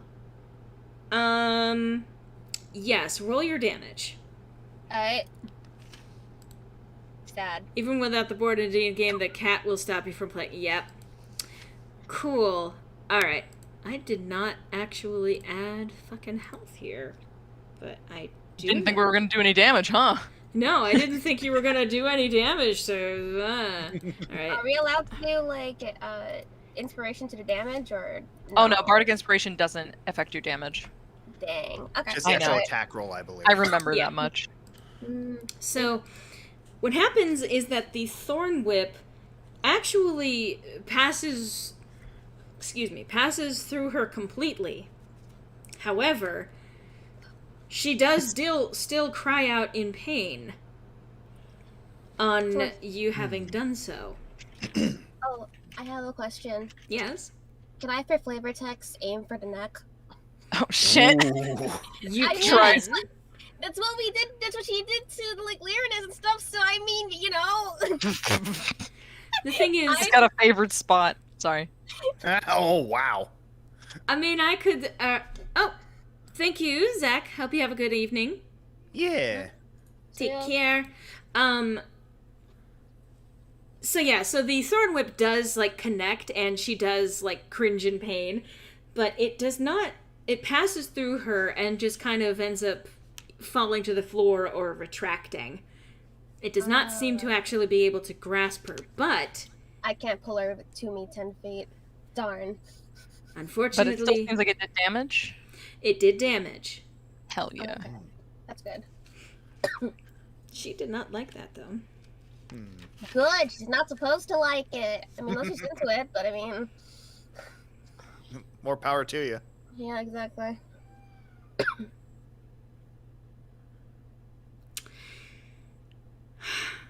On that, let's see. Yeah, she ends up cackling in response. And I will say that while it starts off as a little girl voice, it escalates into something much older. But when she speaks again, it's, it cackles into something much older.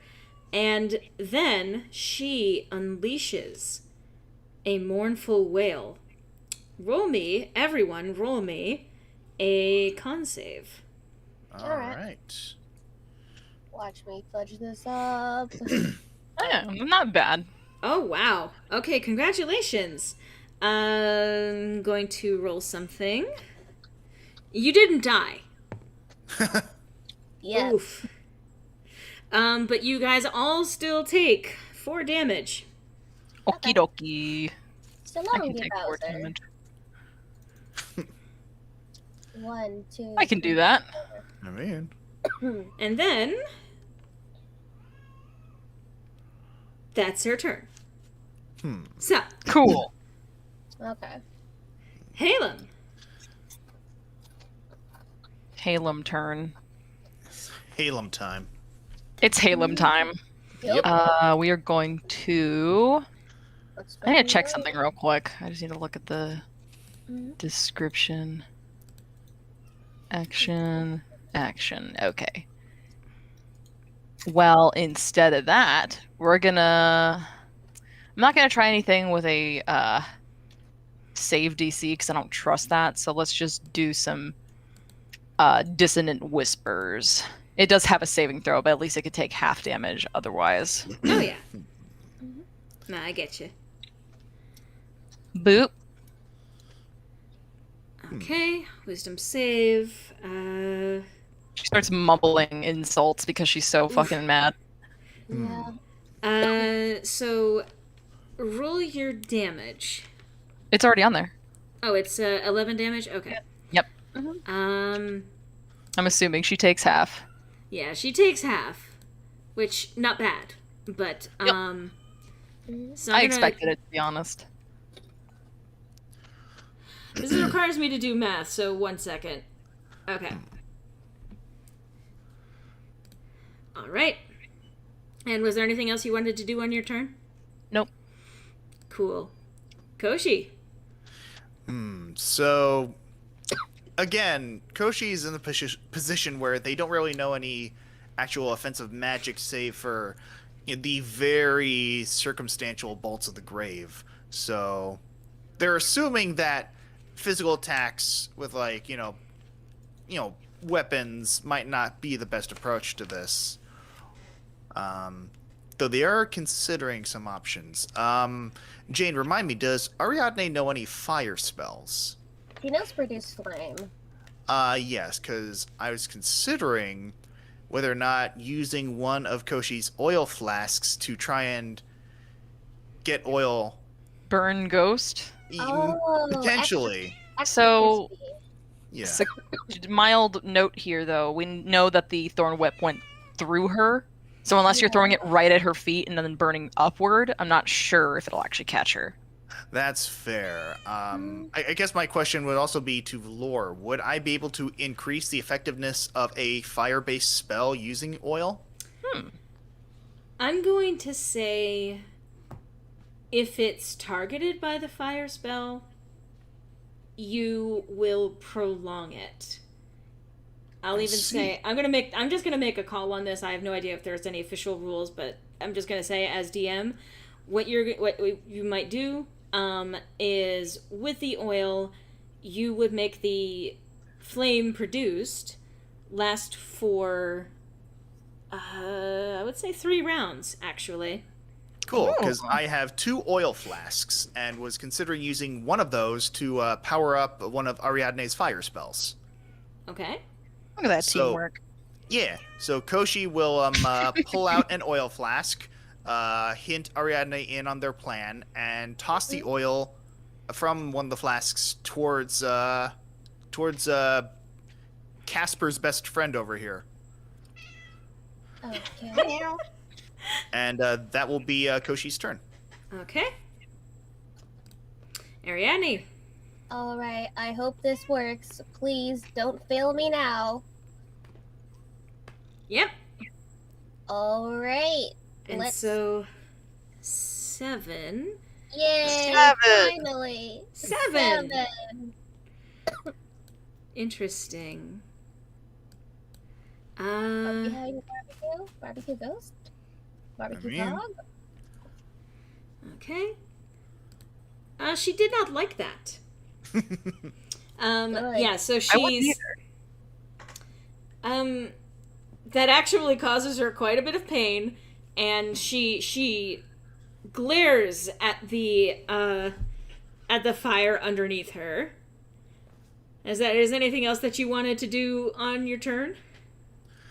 Because I will say the oil does not stick to her. It kind of like lands on her, but then passes through her.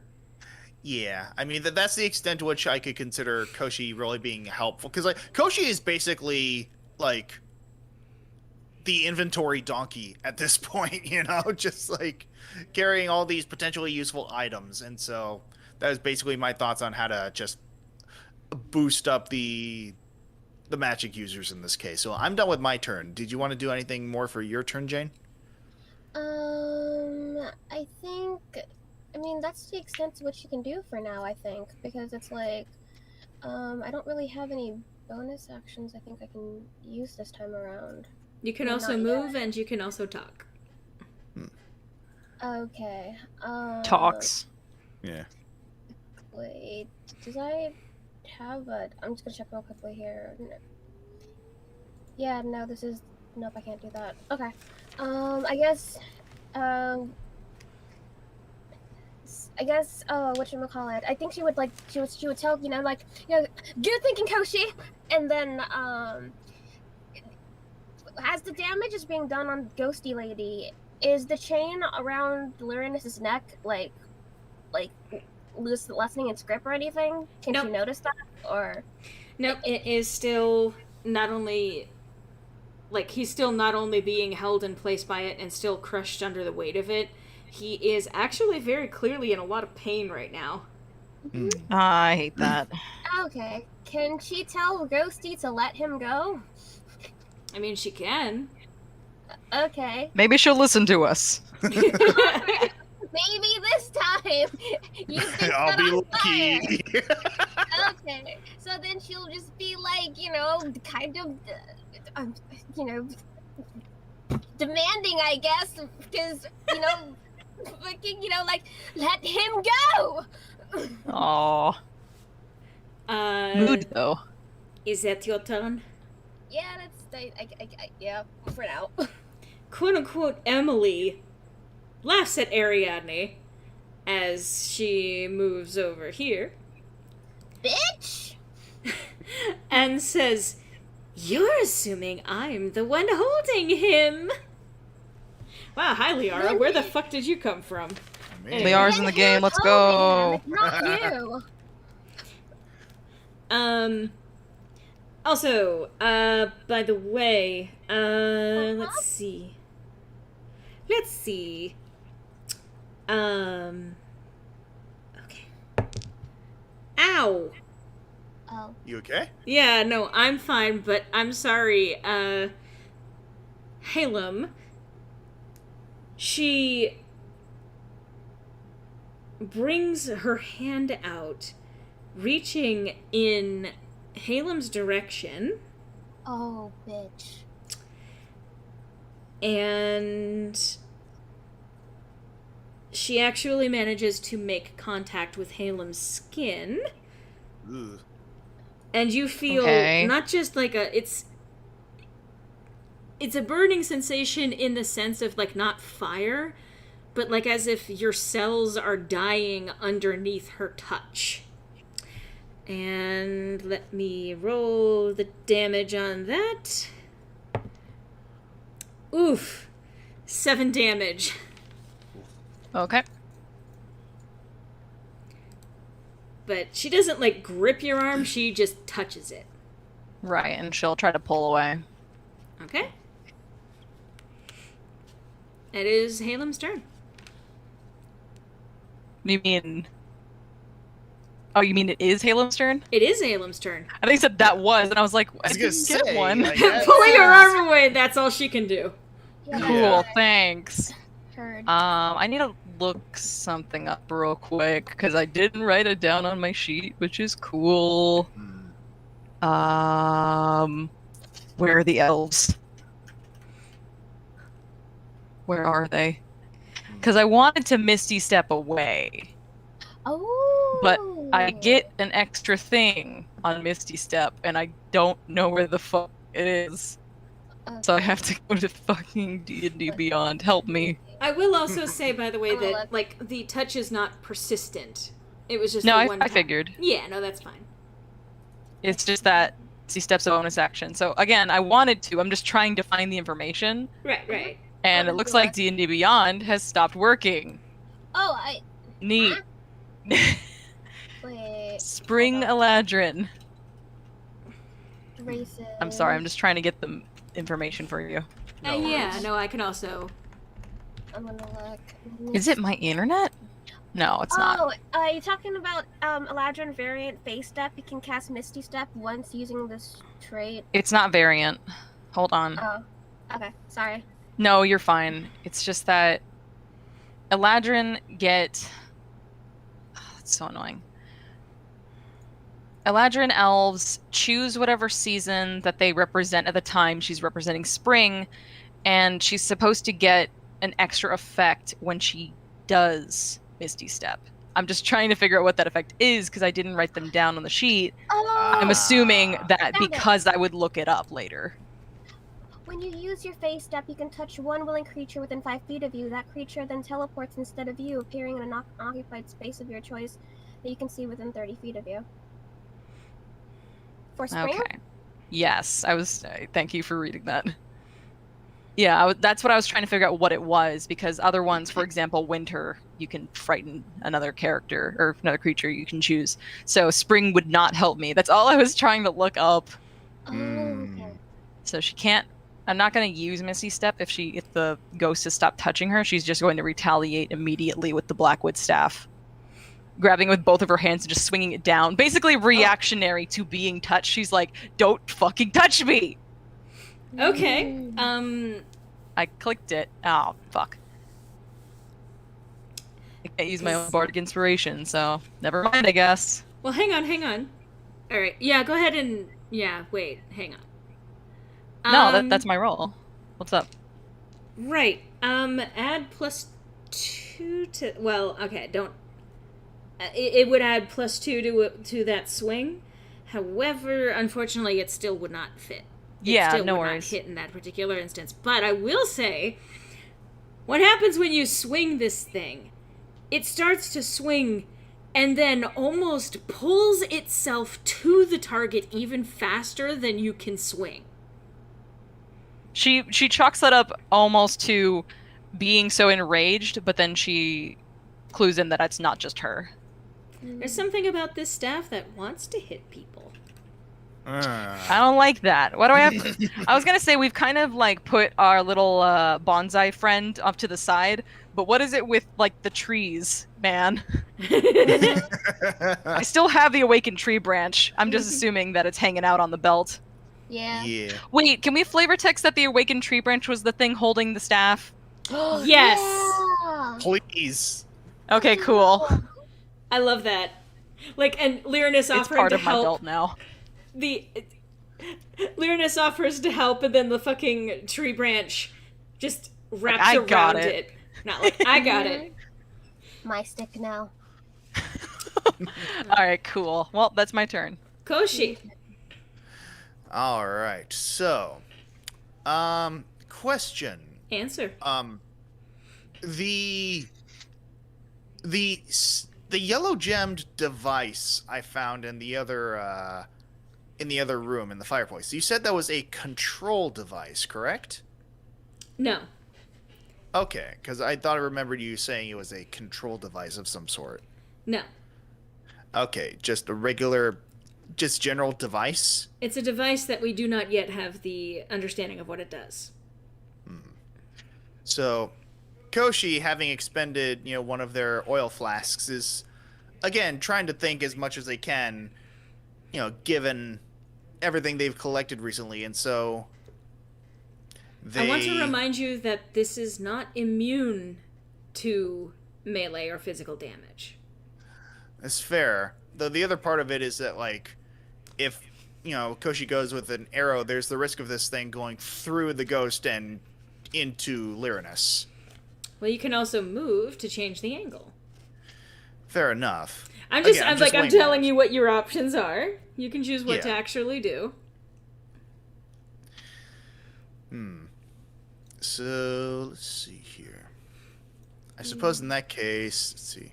5, 10.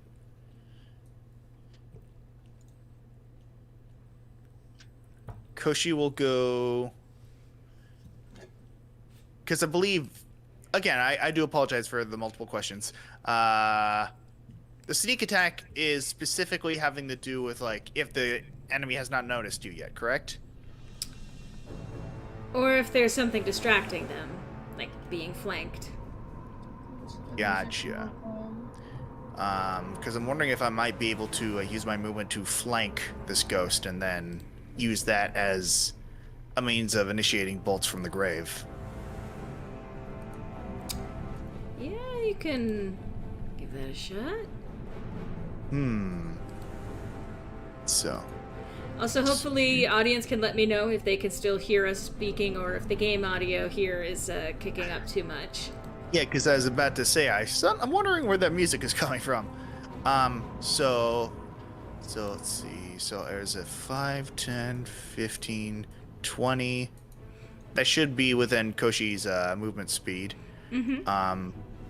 So would I be able to use that to flank and initiate the bolts from the grave? One moment. This kicked up louder than I was expecting it to. It's like, hang on. Okay, sorry. Yes, that should... I mean, normally it's supposed to be the exact opposite, but Lyronus is kind of sitting there. But yeah, I will give that to you, that you can initiate the cunning action and use bolts of the grave. Alright, then I'll use bolts from the grave on Ghosty.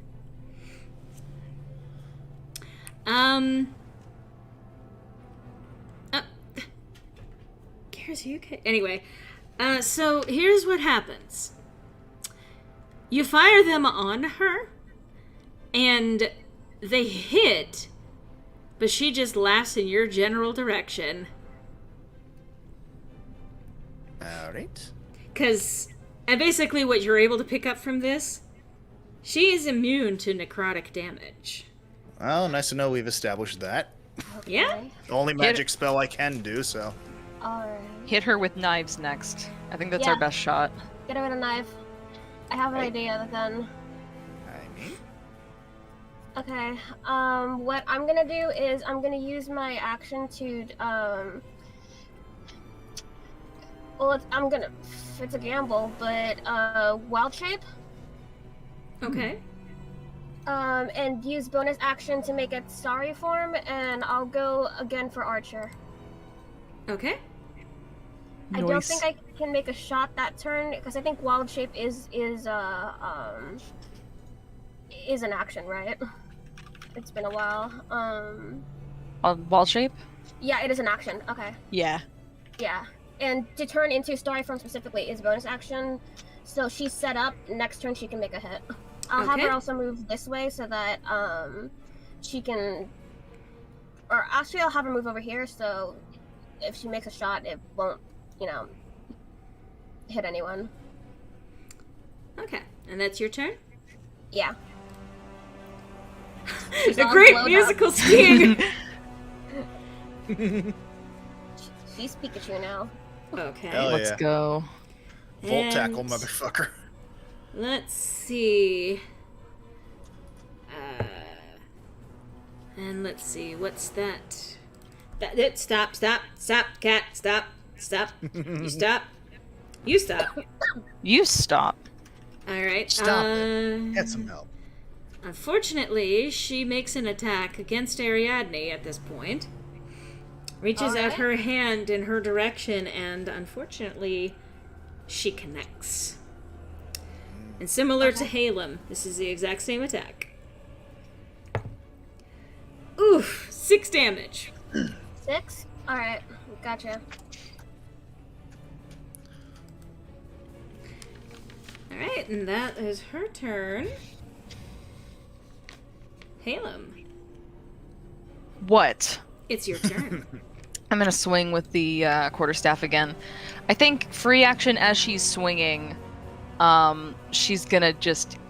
I think she's gonna be, like, every now and then shouting a question, and in this case she's gonna try to see if she'll even humor asking, like, what... Like, she'll just say, what did you do with Emily?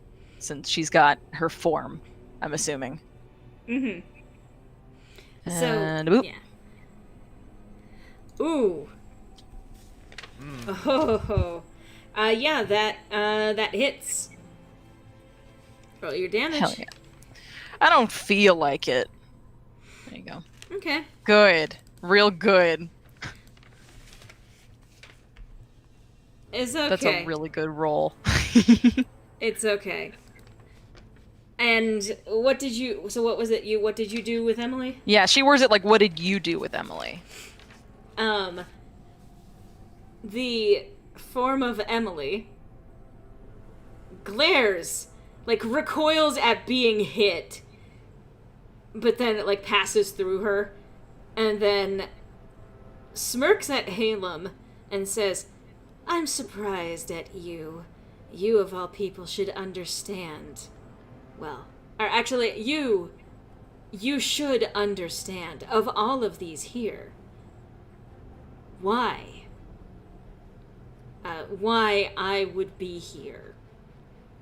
Then she pauses and says, and again, I suppose you can't know. Why don't you humor me? I think at that point she just shrugs it off with another laugh. Unless you want to try and roll a persuasion to see if you can convince her to talk. Oh, of course I'm gonna roll a persuasion. If you give me the chance. Mm-hmm. Let's Damn. fucking go. Let me see. Oh, actually, okay. So the humor me, she starts to laugh and shrug it off and then says, I did what was necessary to drive this fool, and she points at the collapsed form of Danforth, to allow me entry. What I did with her, she was already heading in that direction anyway. I simply took what was left behind. Ah, so a vulture then. Opportunistic. Thinking that this is actually something owed to you. And that's gonna be that conversation for the round. That's the free action, let's go. Yeah. Alright. Koshi, it'd be your turn. Koshi, noticing, okay, well, magic didn't work. Although, albeit somewhat reluctantly, will go back to the old faithful of the rapier, and while this ghost is conversing with Haelum, attempt to stab her in the back. Yeah. Well, this is sneak attack, correct? You know what? Fair. That would be sneak attack. Because I was gonna so- say, we're all flanking here. Yeah, we are. So instead, yeah. Well, Well, no, you'd have to still roll it again, right? That's yeah, All you did was roll damage. yeah, that's damage roll. You have to actually roll the hit. Okay. Alright, I see.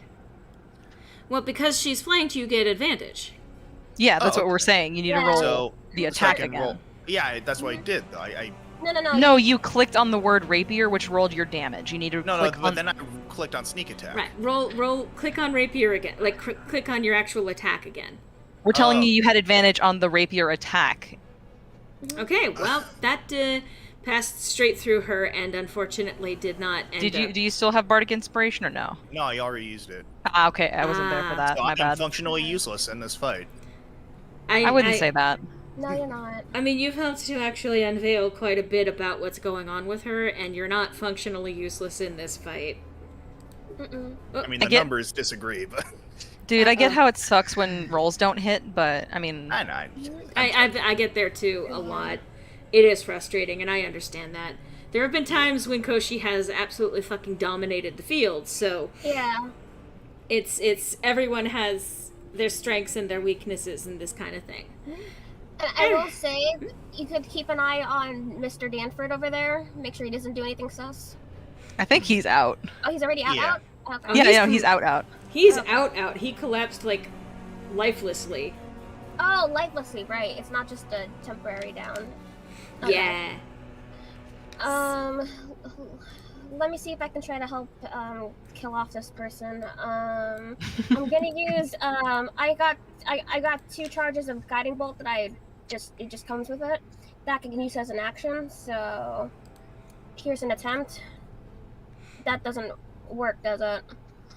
That's a 7. For my bonus action, I'd like to use the archer thing. Okay.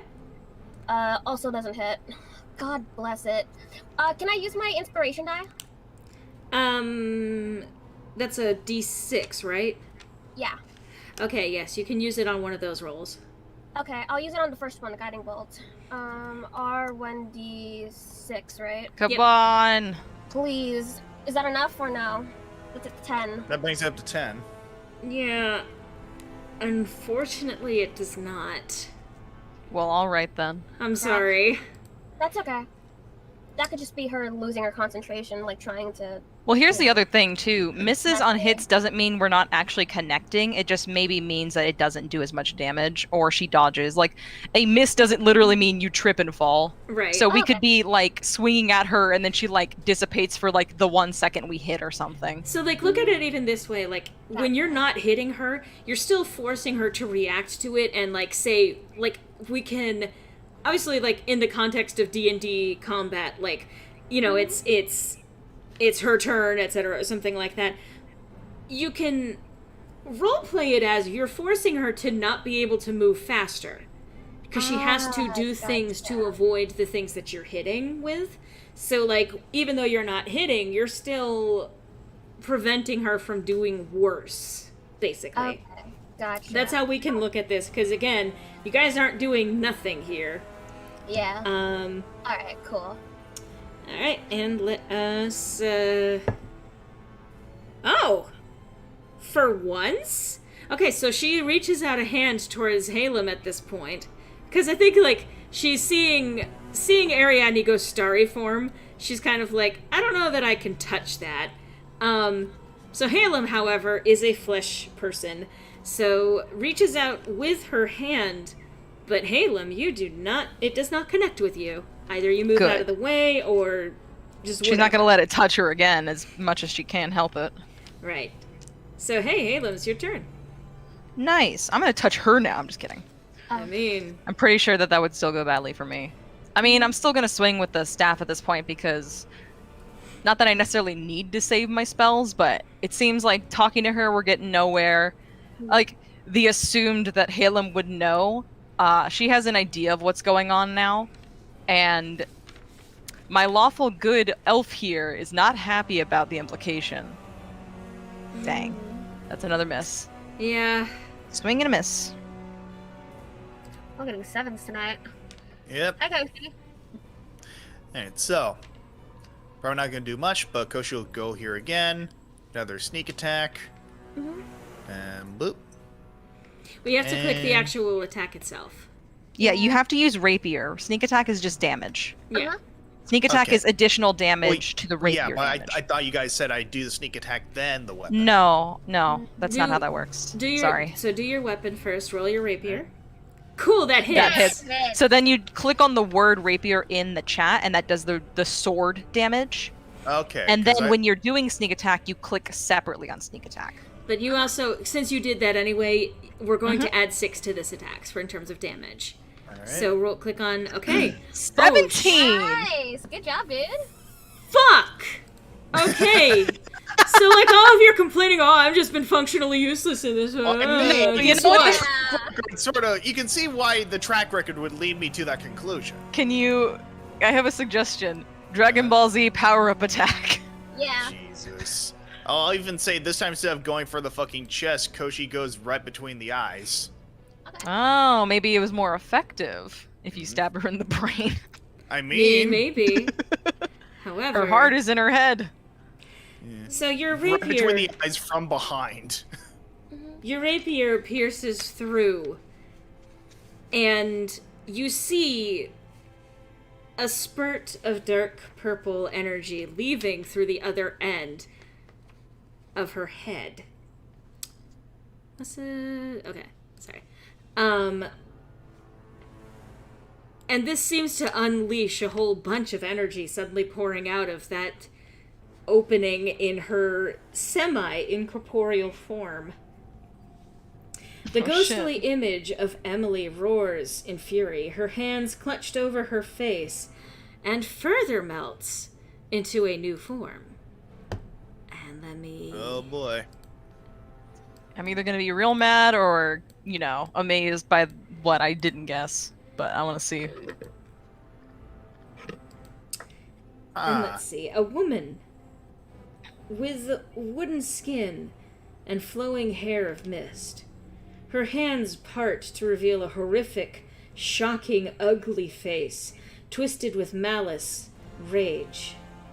No, I am still too weak. I cannot maintain this child's form any longer. Hey, roll a nature check for me. Yeah. And actually, let's see. Haelum and Ariadne, you get advantage. Alright. 18. Okay, well, you both, both Koshi and Haelum know this. Ariadne, you're just distracted by, I'm gonna say, like, the horrific shifting of forms here. You can't quite tell exactly what's going on. You're shocked in the moment. So, this is a dryad, actually. It's a dryad spirit, a dangerous corruption of a forest guardian. Gotcha. That's what you know on seeing her new form. And let me just double check. Alright. The dryad thrashes in rage, glaring with such pure malevolence that the bleak cold of the mansion pales in comparison.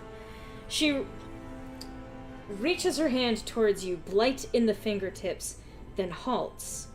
Her hand dissipates. Sorry, just moving some things around. Her hand dissipates. Horrified, she examines her other arm, only to see it following suit. No! No! The woman rears back, and as she does, a little girl with red hair emerges. And let's drop that down. Okay.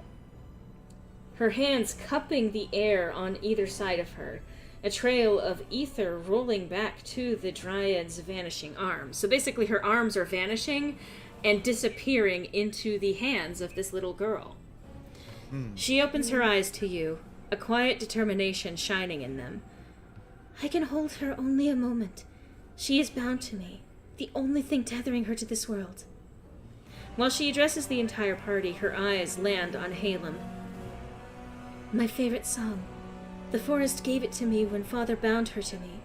It makes her weaker. I heard your music before during the storm, and I know. Or I knew. I told Mrs. Telmond to play it for you. You know the melody. Play it.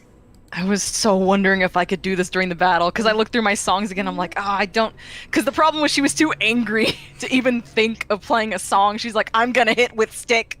So she's gonna basically hand the staff back to the awakened belt and pull out, like, without even looking away from this girl, like, immediately pull out her lyre. Okay. And welcome back, Zach, by the way.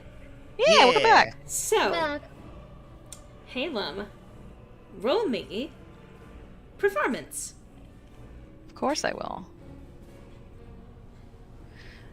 Well, I guess I won't. Well, let's see. Koshi, it is your turn, or you just did your turn. Cool. Yeah. Ariadne, it is your turn, but here's what I'm going to ask. The Dryad seems to be momentarily incapacitated. Haelum has begun singing this song, and you did hear this melody before. Could I actually flavor text it real quick? Sure. Haelum can't bring herself to sing at the moment because she was so enraged, but she starts playing the song on the lyre, so someone else has to sing. Oh gosh. If that is that what you were going for? I'm sorry, what? Sorry, No, I didn't mean to there was messages and all of that stuff. Sorry, what were you saying? I was just saying to flavor text it that Haelum can't bring herself to sing at the moment, so the performance is failing, but she's playing it on the lyre, so if that tees up somebody else to sing it. Yes. Because they all technically heard it. So She just help with memorized it. Performance role, right? Or play along with, or at least play along with it, since there weren't lyrics from what you could hear. There was a melody. Can she sing the melody? Well, it's Koshi's turn to pass. You can sing along the melody. It just has to be something musical. Okay. Further flavor text, she's only played the first few notes and then stopped. Oh. So you must continue. Because I rolled a 1.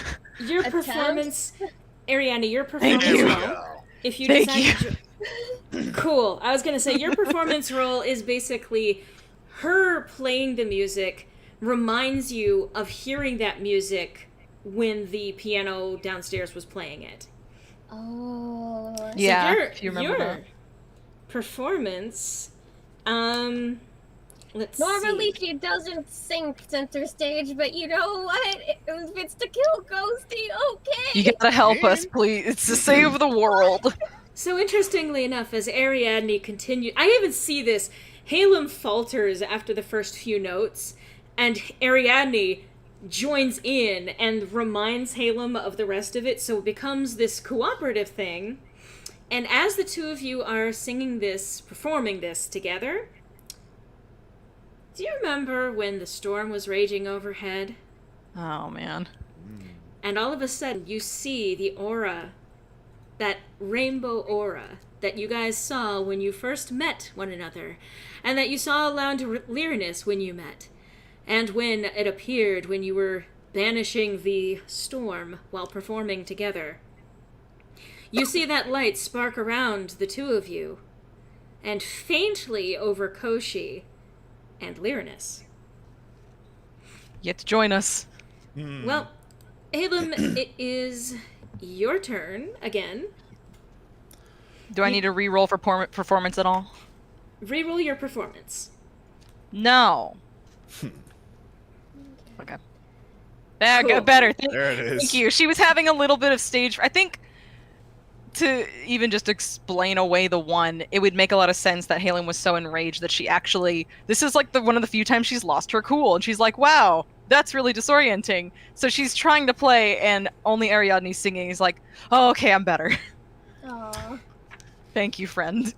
Thank you, bestie. You're welcome, bestie. Koshi, it is your turn. Do you want to join in this? Because again, I'm pointing out, just to point out, the last time you guys did this, you literally stopped a terrible storm that was destroying the city, or the town. Oh yeah, absolutely. Did you also get that thing I sent you on the side? I did. Hang on. You're distracting the DM, Griffin. Yes. For good reason, I promise. Yeah, we'll see about that. All right. It's just something I was hoping to get clarified. Gotcha. Okay. So, in that case, I will go ahead and... That works. Okay. So, interestingly enough, now everyone, roll d10s. All right. This is gonna make sense. I oh, fuck. Excuse me. Okay, well, Koshi, I even kind of love this. Ariadne, perhaps less certain of this, because I don't know if singing is necessarily her wheelhouse, or at least her main hobby or anything. Haelum is very much... Huh? She doesn't like singing in front of people. Yeah. Well, you're gonna have to Haelum... save the world. Yeah. Fuck. Haelum, you're able to perform much more strongly now that you're in this, and especially as you're seeing the encouragement of the light starting to form around the four of you. Koshi, you're able to literally just make the sound of the piano playing. That's just it. Koshi is essentially lip syncing. Effectively. Here's a recording of the song. Yeah, pretty Basically. much. So... Lilo and Stitch moment. Yeah. As you perform the song you heard before, the Dryad howls, rocking back and away from Emily, but unable to escape her. A warmth blossoms in your chest, spreading throughout your body, and then to the air around you. The auras you all saw around one another when you met, the brilliant rainbow aurora, has returned just as it did when you quelled the storm. The light fills the pervasive darkness of the mansion, purging the dark miasma. When the light touches Lyronus, his expression shifts from terrified agony to surprise to relief. The light from your song consumes the chain around his neck, releasing him.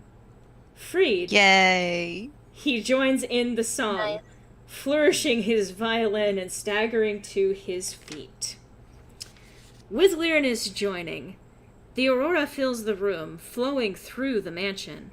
You once again feel one another as though through some sort of telepathic empathy, and you feel the mansion itself as though a living entity into itself, or unto itself, pulled into your light. The Dryad screams again and disintegrates, leaving nothing but an echo behind. Let me just fucking go away. Let me just go away. Leaves the call. Just you go fuck off anyway. So long. So long, farewell, auf Wiedersehen, goodbye. Okay.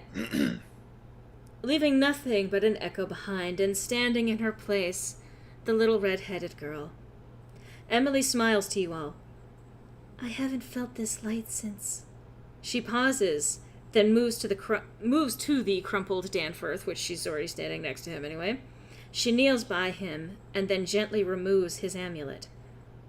I'm sorry, Father.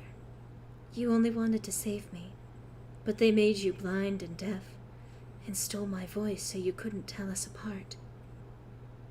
She holds the shattered amulet out to you. Take this into the forest. There is a fountain there, cradled by trees. Place this and the other two in my drawer there. Well, the other two, the one, she points to the drawer. Yeah. As well as the one that you still have in your possession. Mm-hmm. By the roots.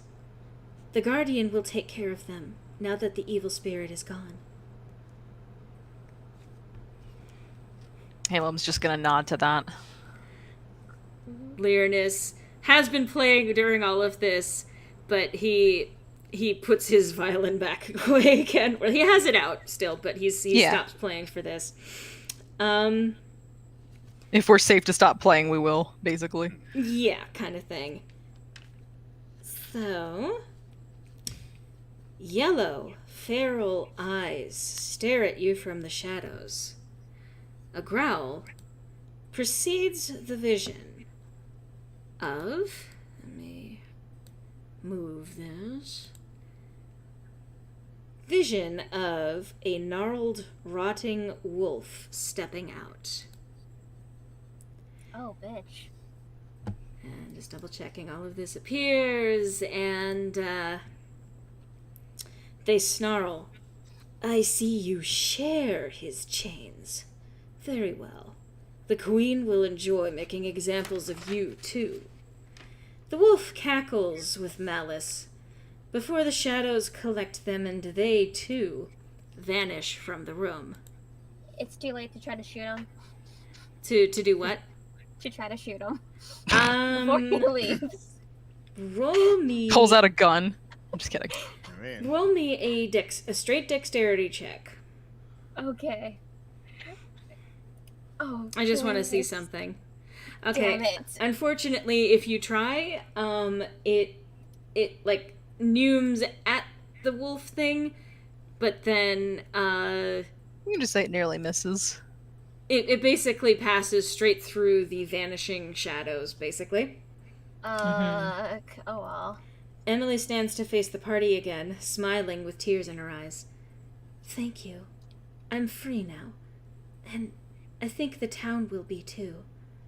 My father may not be, but maybe with time. And you hear footsteps in the hallway and someone charging into the room. Someone's looking a little bit better now. About time we got Yay! My favorite person to make fun of. Yay! Davy's kind of like barrels into the room, and he's basically going like, you know, the miasma is gone. You know, there was this bright light, and it all went away, and then he stops, and Yeah. stares. His father's on the floor, and his older sister is standing in front of him. Davies gawks at the figure of the little girl, who turns her smile towards him. Emily? Davies. I'm so glad I got to see you grow up. You have Mother's eyes. Maybe Father will be able to see her in you now. Davies starts to. He tries to say something, anything, but only tears come out.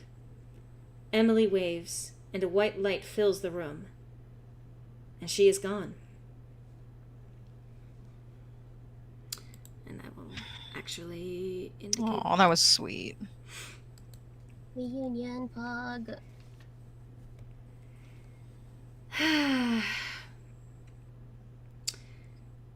Anything else you guys want to do at the moment? I think Haelum is gonna signal to Ariadne to like check on Lyronus while she checks on Davies. Oh, frick. She's like split up. Okay. yeah. And I'll even She's not gonna tell Koshi to help Lyronus. Yeah. Don't worry. just make this so you're not like inside the wall, I guess. Yeah. Do you need healing? You know what? Koshi should probably go through Danfor's pockets Do it. Do it. Do it. Do it. as a do it. suggestion if you needed one. I mean, Fucking rob that bitch. Haelum, you're checking in with Davies? Yeah, just to make sure he's okay. After that. I mean, he's crying at the moment, and he kind of like, he holds his arm up, kind of like pressing his sleeve over his eye. Technically both eyes, but you know. And he's very clearly trying to not show that he's crying about this.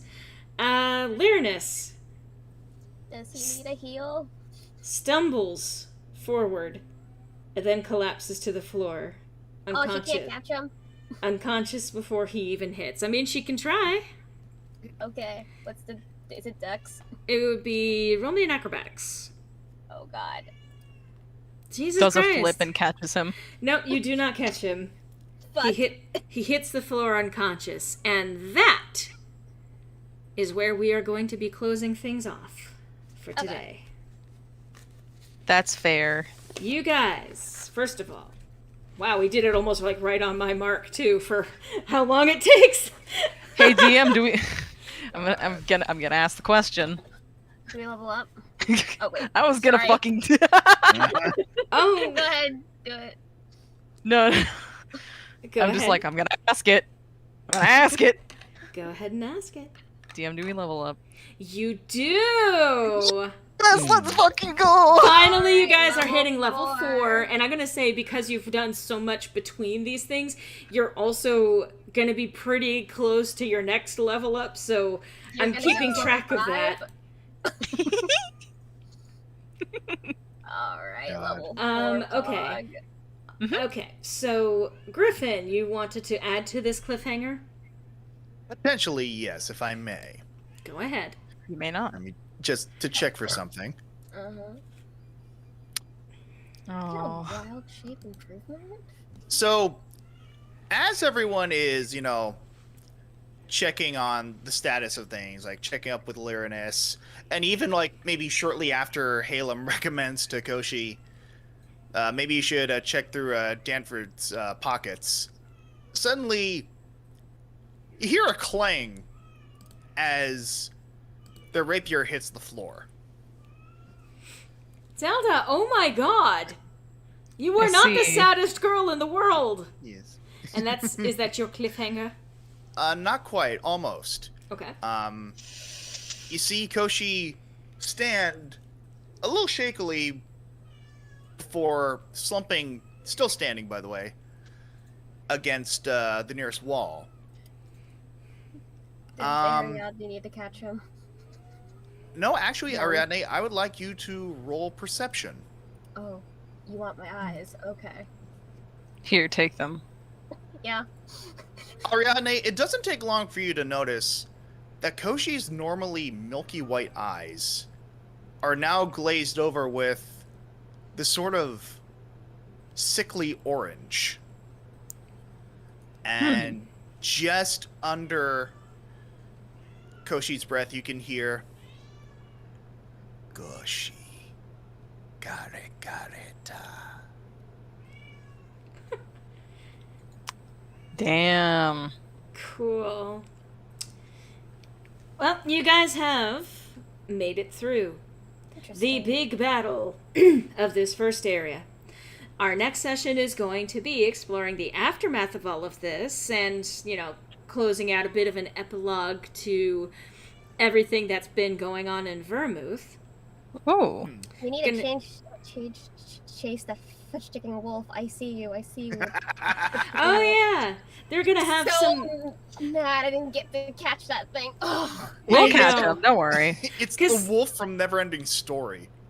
I'm Well, salty. It's even better. Ariadne has particular reason to want to catch this particular wolfie. Oh, yeah, I that's see. That's why fudge-sticking tried to fire. I want to...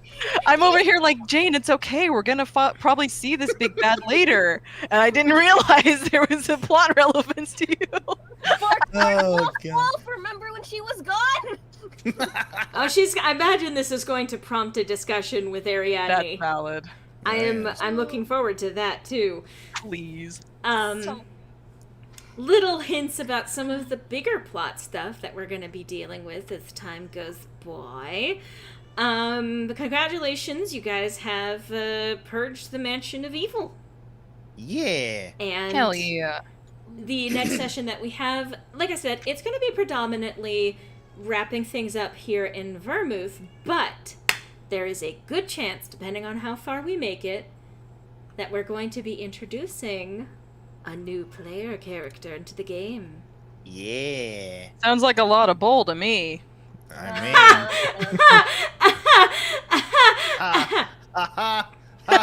Thank you. Anyways. I had a lot of fun. I'm so glad we got to this point. Yeah. I literally Yeah. said that I was going to be putting a cap on how long we did this, and I'm glad for certain things having moved things along a bit faster, because we literally hit that mark just now, in terms of when we would need to cap things off for the evening. Nice. Perfect. So, that's gonna do it for this week. A slightly longer playthrough, a session for all of this. And I'm hoping, barring anything else happening between now and 2 weeks from now, that we'll be keeping back up with the regular schedule for all of this. Let me move this back to... Yeah, sure. Here we go. But hopefully, I mean, obviously there's going to be, life happens, there may be, inability for people to join, and I will say, as opposed to this, which was kind of like an all-hands-on-deck kind of situation, it's a little bit easier if people need to be away for, next session or something like that. Yeah. It's going to be less urgent to have all of the major plot reveals and all of that. but I wanted to have an all hands on deck kind of moment for this. So That's valid. we're back, baby, and there's a hell of a way to come back to all of this. Fuck yeah. And I'm very happy with this. I'm so glad. And the mystery has now been cleared up as to what happened here, and hopefully this means the curse is over. Question I guess mark? we'll find out. And we're gonna have to find out next time. So, this has been a long session, and this has been a long stream, and some of you folks have been here for a very, very long chunk of it, so I want to express my gratitude for that. As always, if you're enjoying these streams, if you like the other content that goes up here on Sirenia Studios, if you like, the stuff that we do here, then if you're not already subscribed, please consider subscribing. Be sure to like the video, and even though a good chunk of you are live and I'm reading your comments as you type them here, if you want to comment on the video, YouTube looks at that kind of thing and is like, people care about this. But if you, all of those little engagement things, if you want to support things like this stream and other content that goes up on the channel, you can always check out the Patreon, where depending on, you get either early access to videos that are pre-made. If there's a vote, you will get to vote in that, and that vote will apply to things like the lore of Leyus. You will get to choose things that influence the fate of these characters, and that's even at just $1 a month. $5 and up, you get special previews of content that's being made, behind the scenes stuff, etc. I'm just plugging it because, the whole everyone plugs their Patreon kind of thing. But that helps a lot when it comes to being able to do the production side of things. So, all of those little calls to action, as they are called, aside, I want to thank you guys for coming by to watch today. It's fun. I'm glad that we got to close out this chapter, or get to the near close of the chapter. And I've appreciated you guys commenting as you watch and all of that. Thank you, players, today for your engagement with this. It's been really nice to see you guys exploring the mansion and getting to this point. For me, I'm emotional because it's like, I've been sitting on this for so long. And so I'm looking forward to 2 weeks from now. Again, Starburst, the Lore of Leyus, will be every other Sunday at 4:30 p.m. Central. So if you want to tune in, I usually post an update to Twitter, and if you're in the Discords that I'm the Discord, my Discord, then you'll also get notifications there as well. If you have fan art, please pass it along. As you can see, there are some fan arts that are currently coming up on the screen, and I will add them to the roll, and I will also probably scream about them just a little bit. So that, it always means a lot to us. I know that Griffin for sure gets a lot of glee out of seeing his gremlin child be drawn so much and so celebrated. Yeah, Koshi is bastard, and I am just so happy that people are enjoying them. Also, I just realized how hilarious it is that this campaign, which shares a name with a popular candy, is making its return in October. Oh. I see you.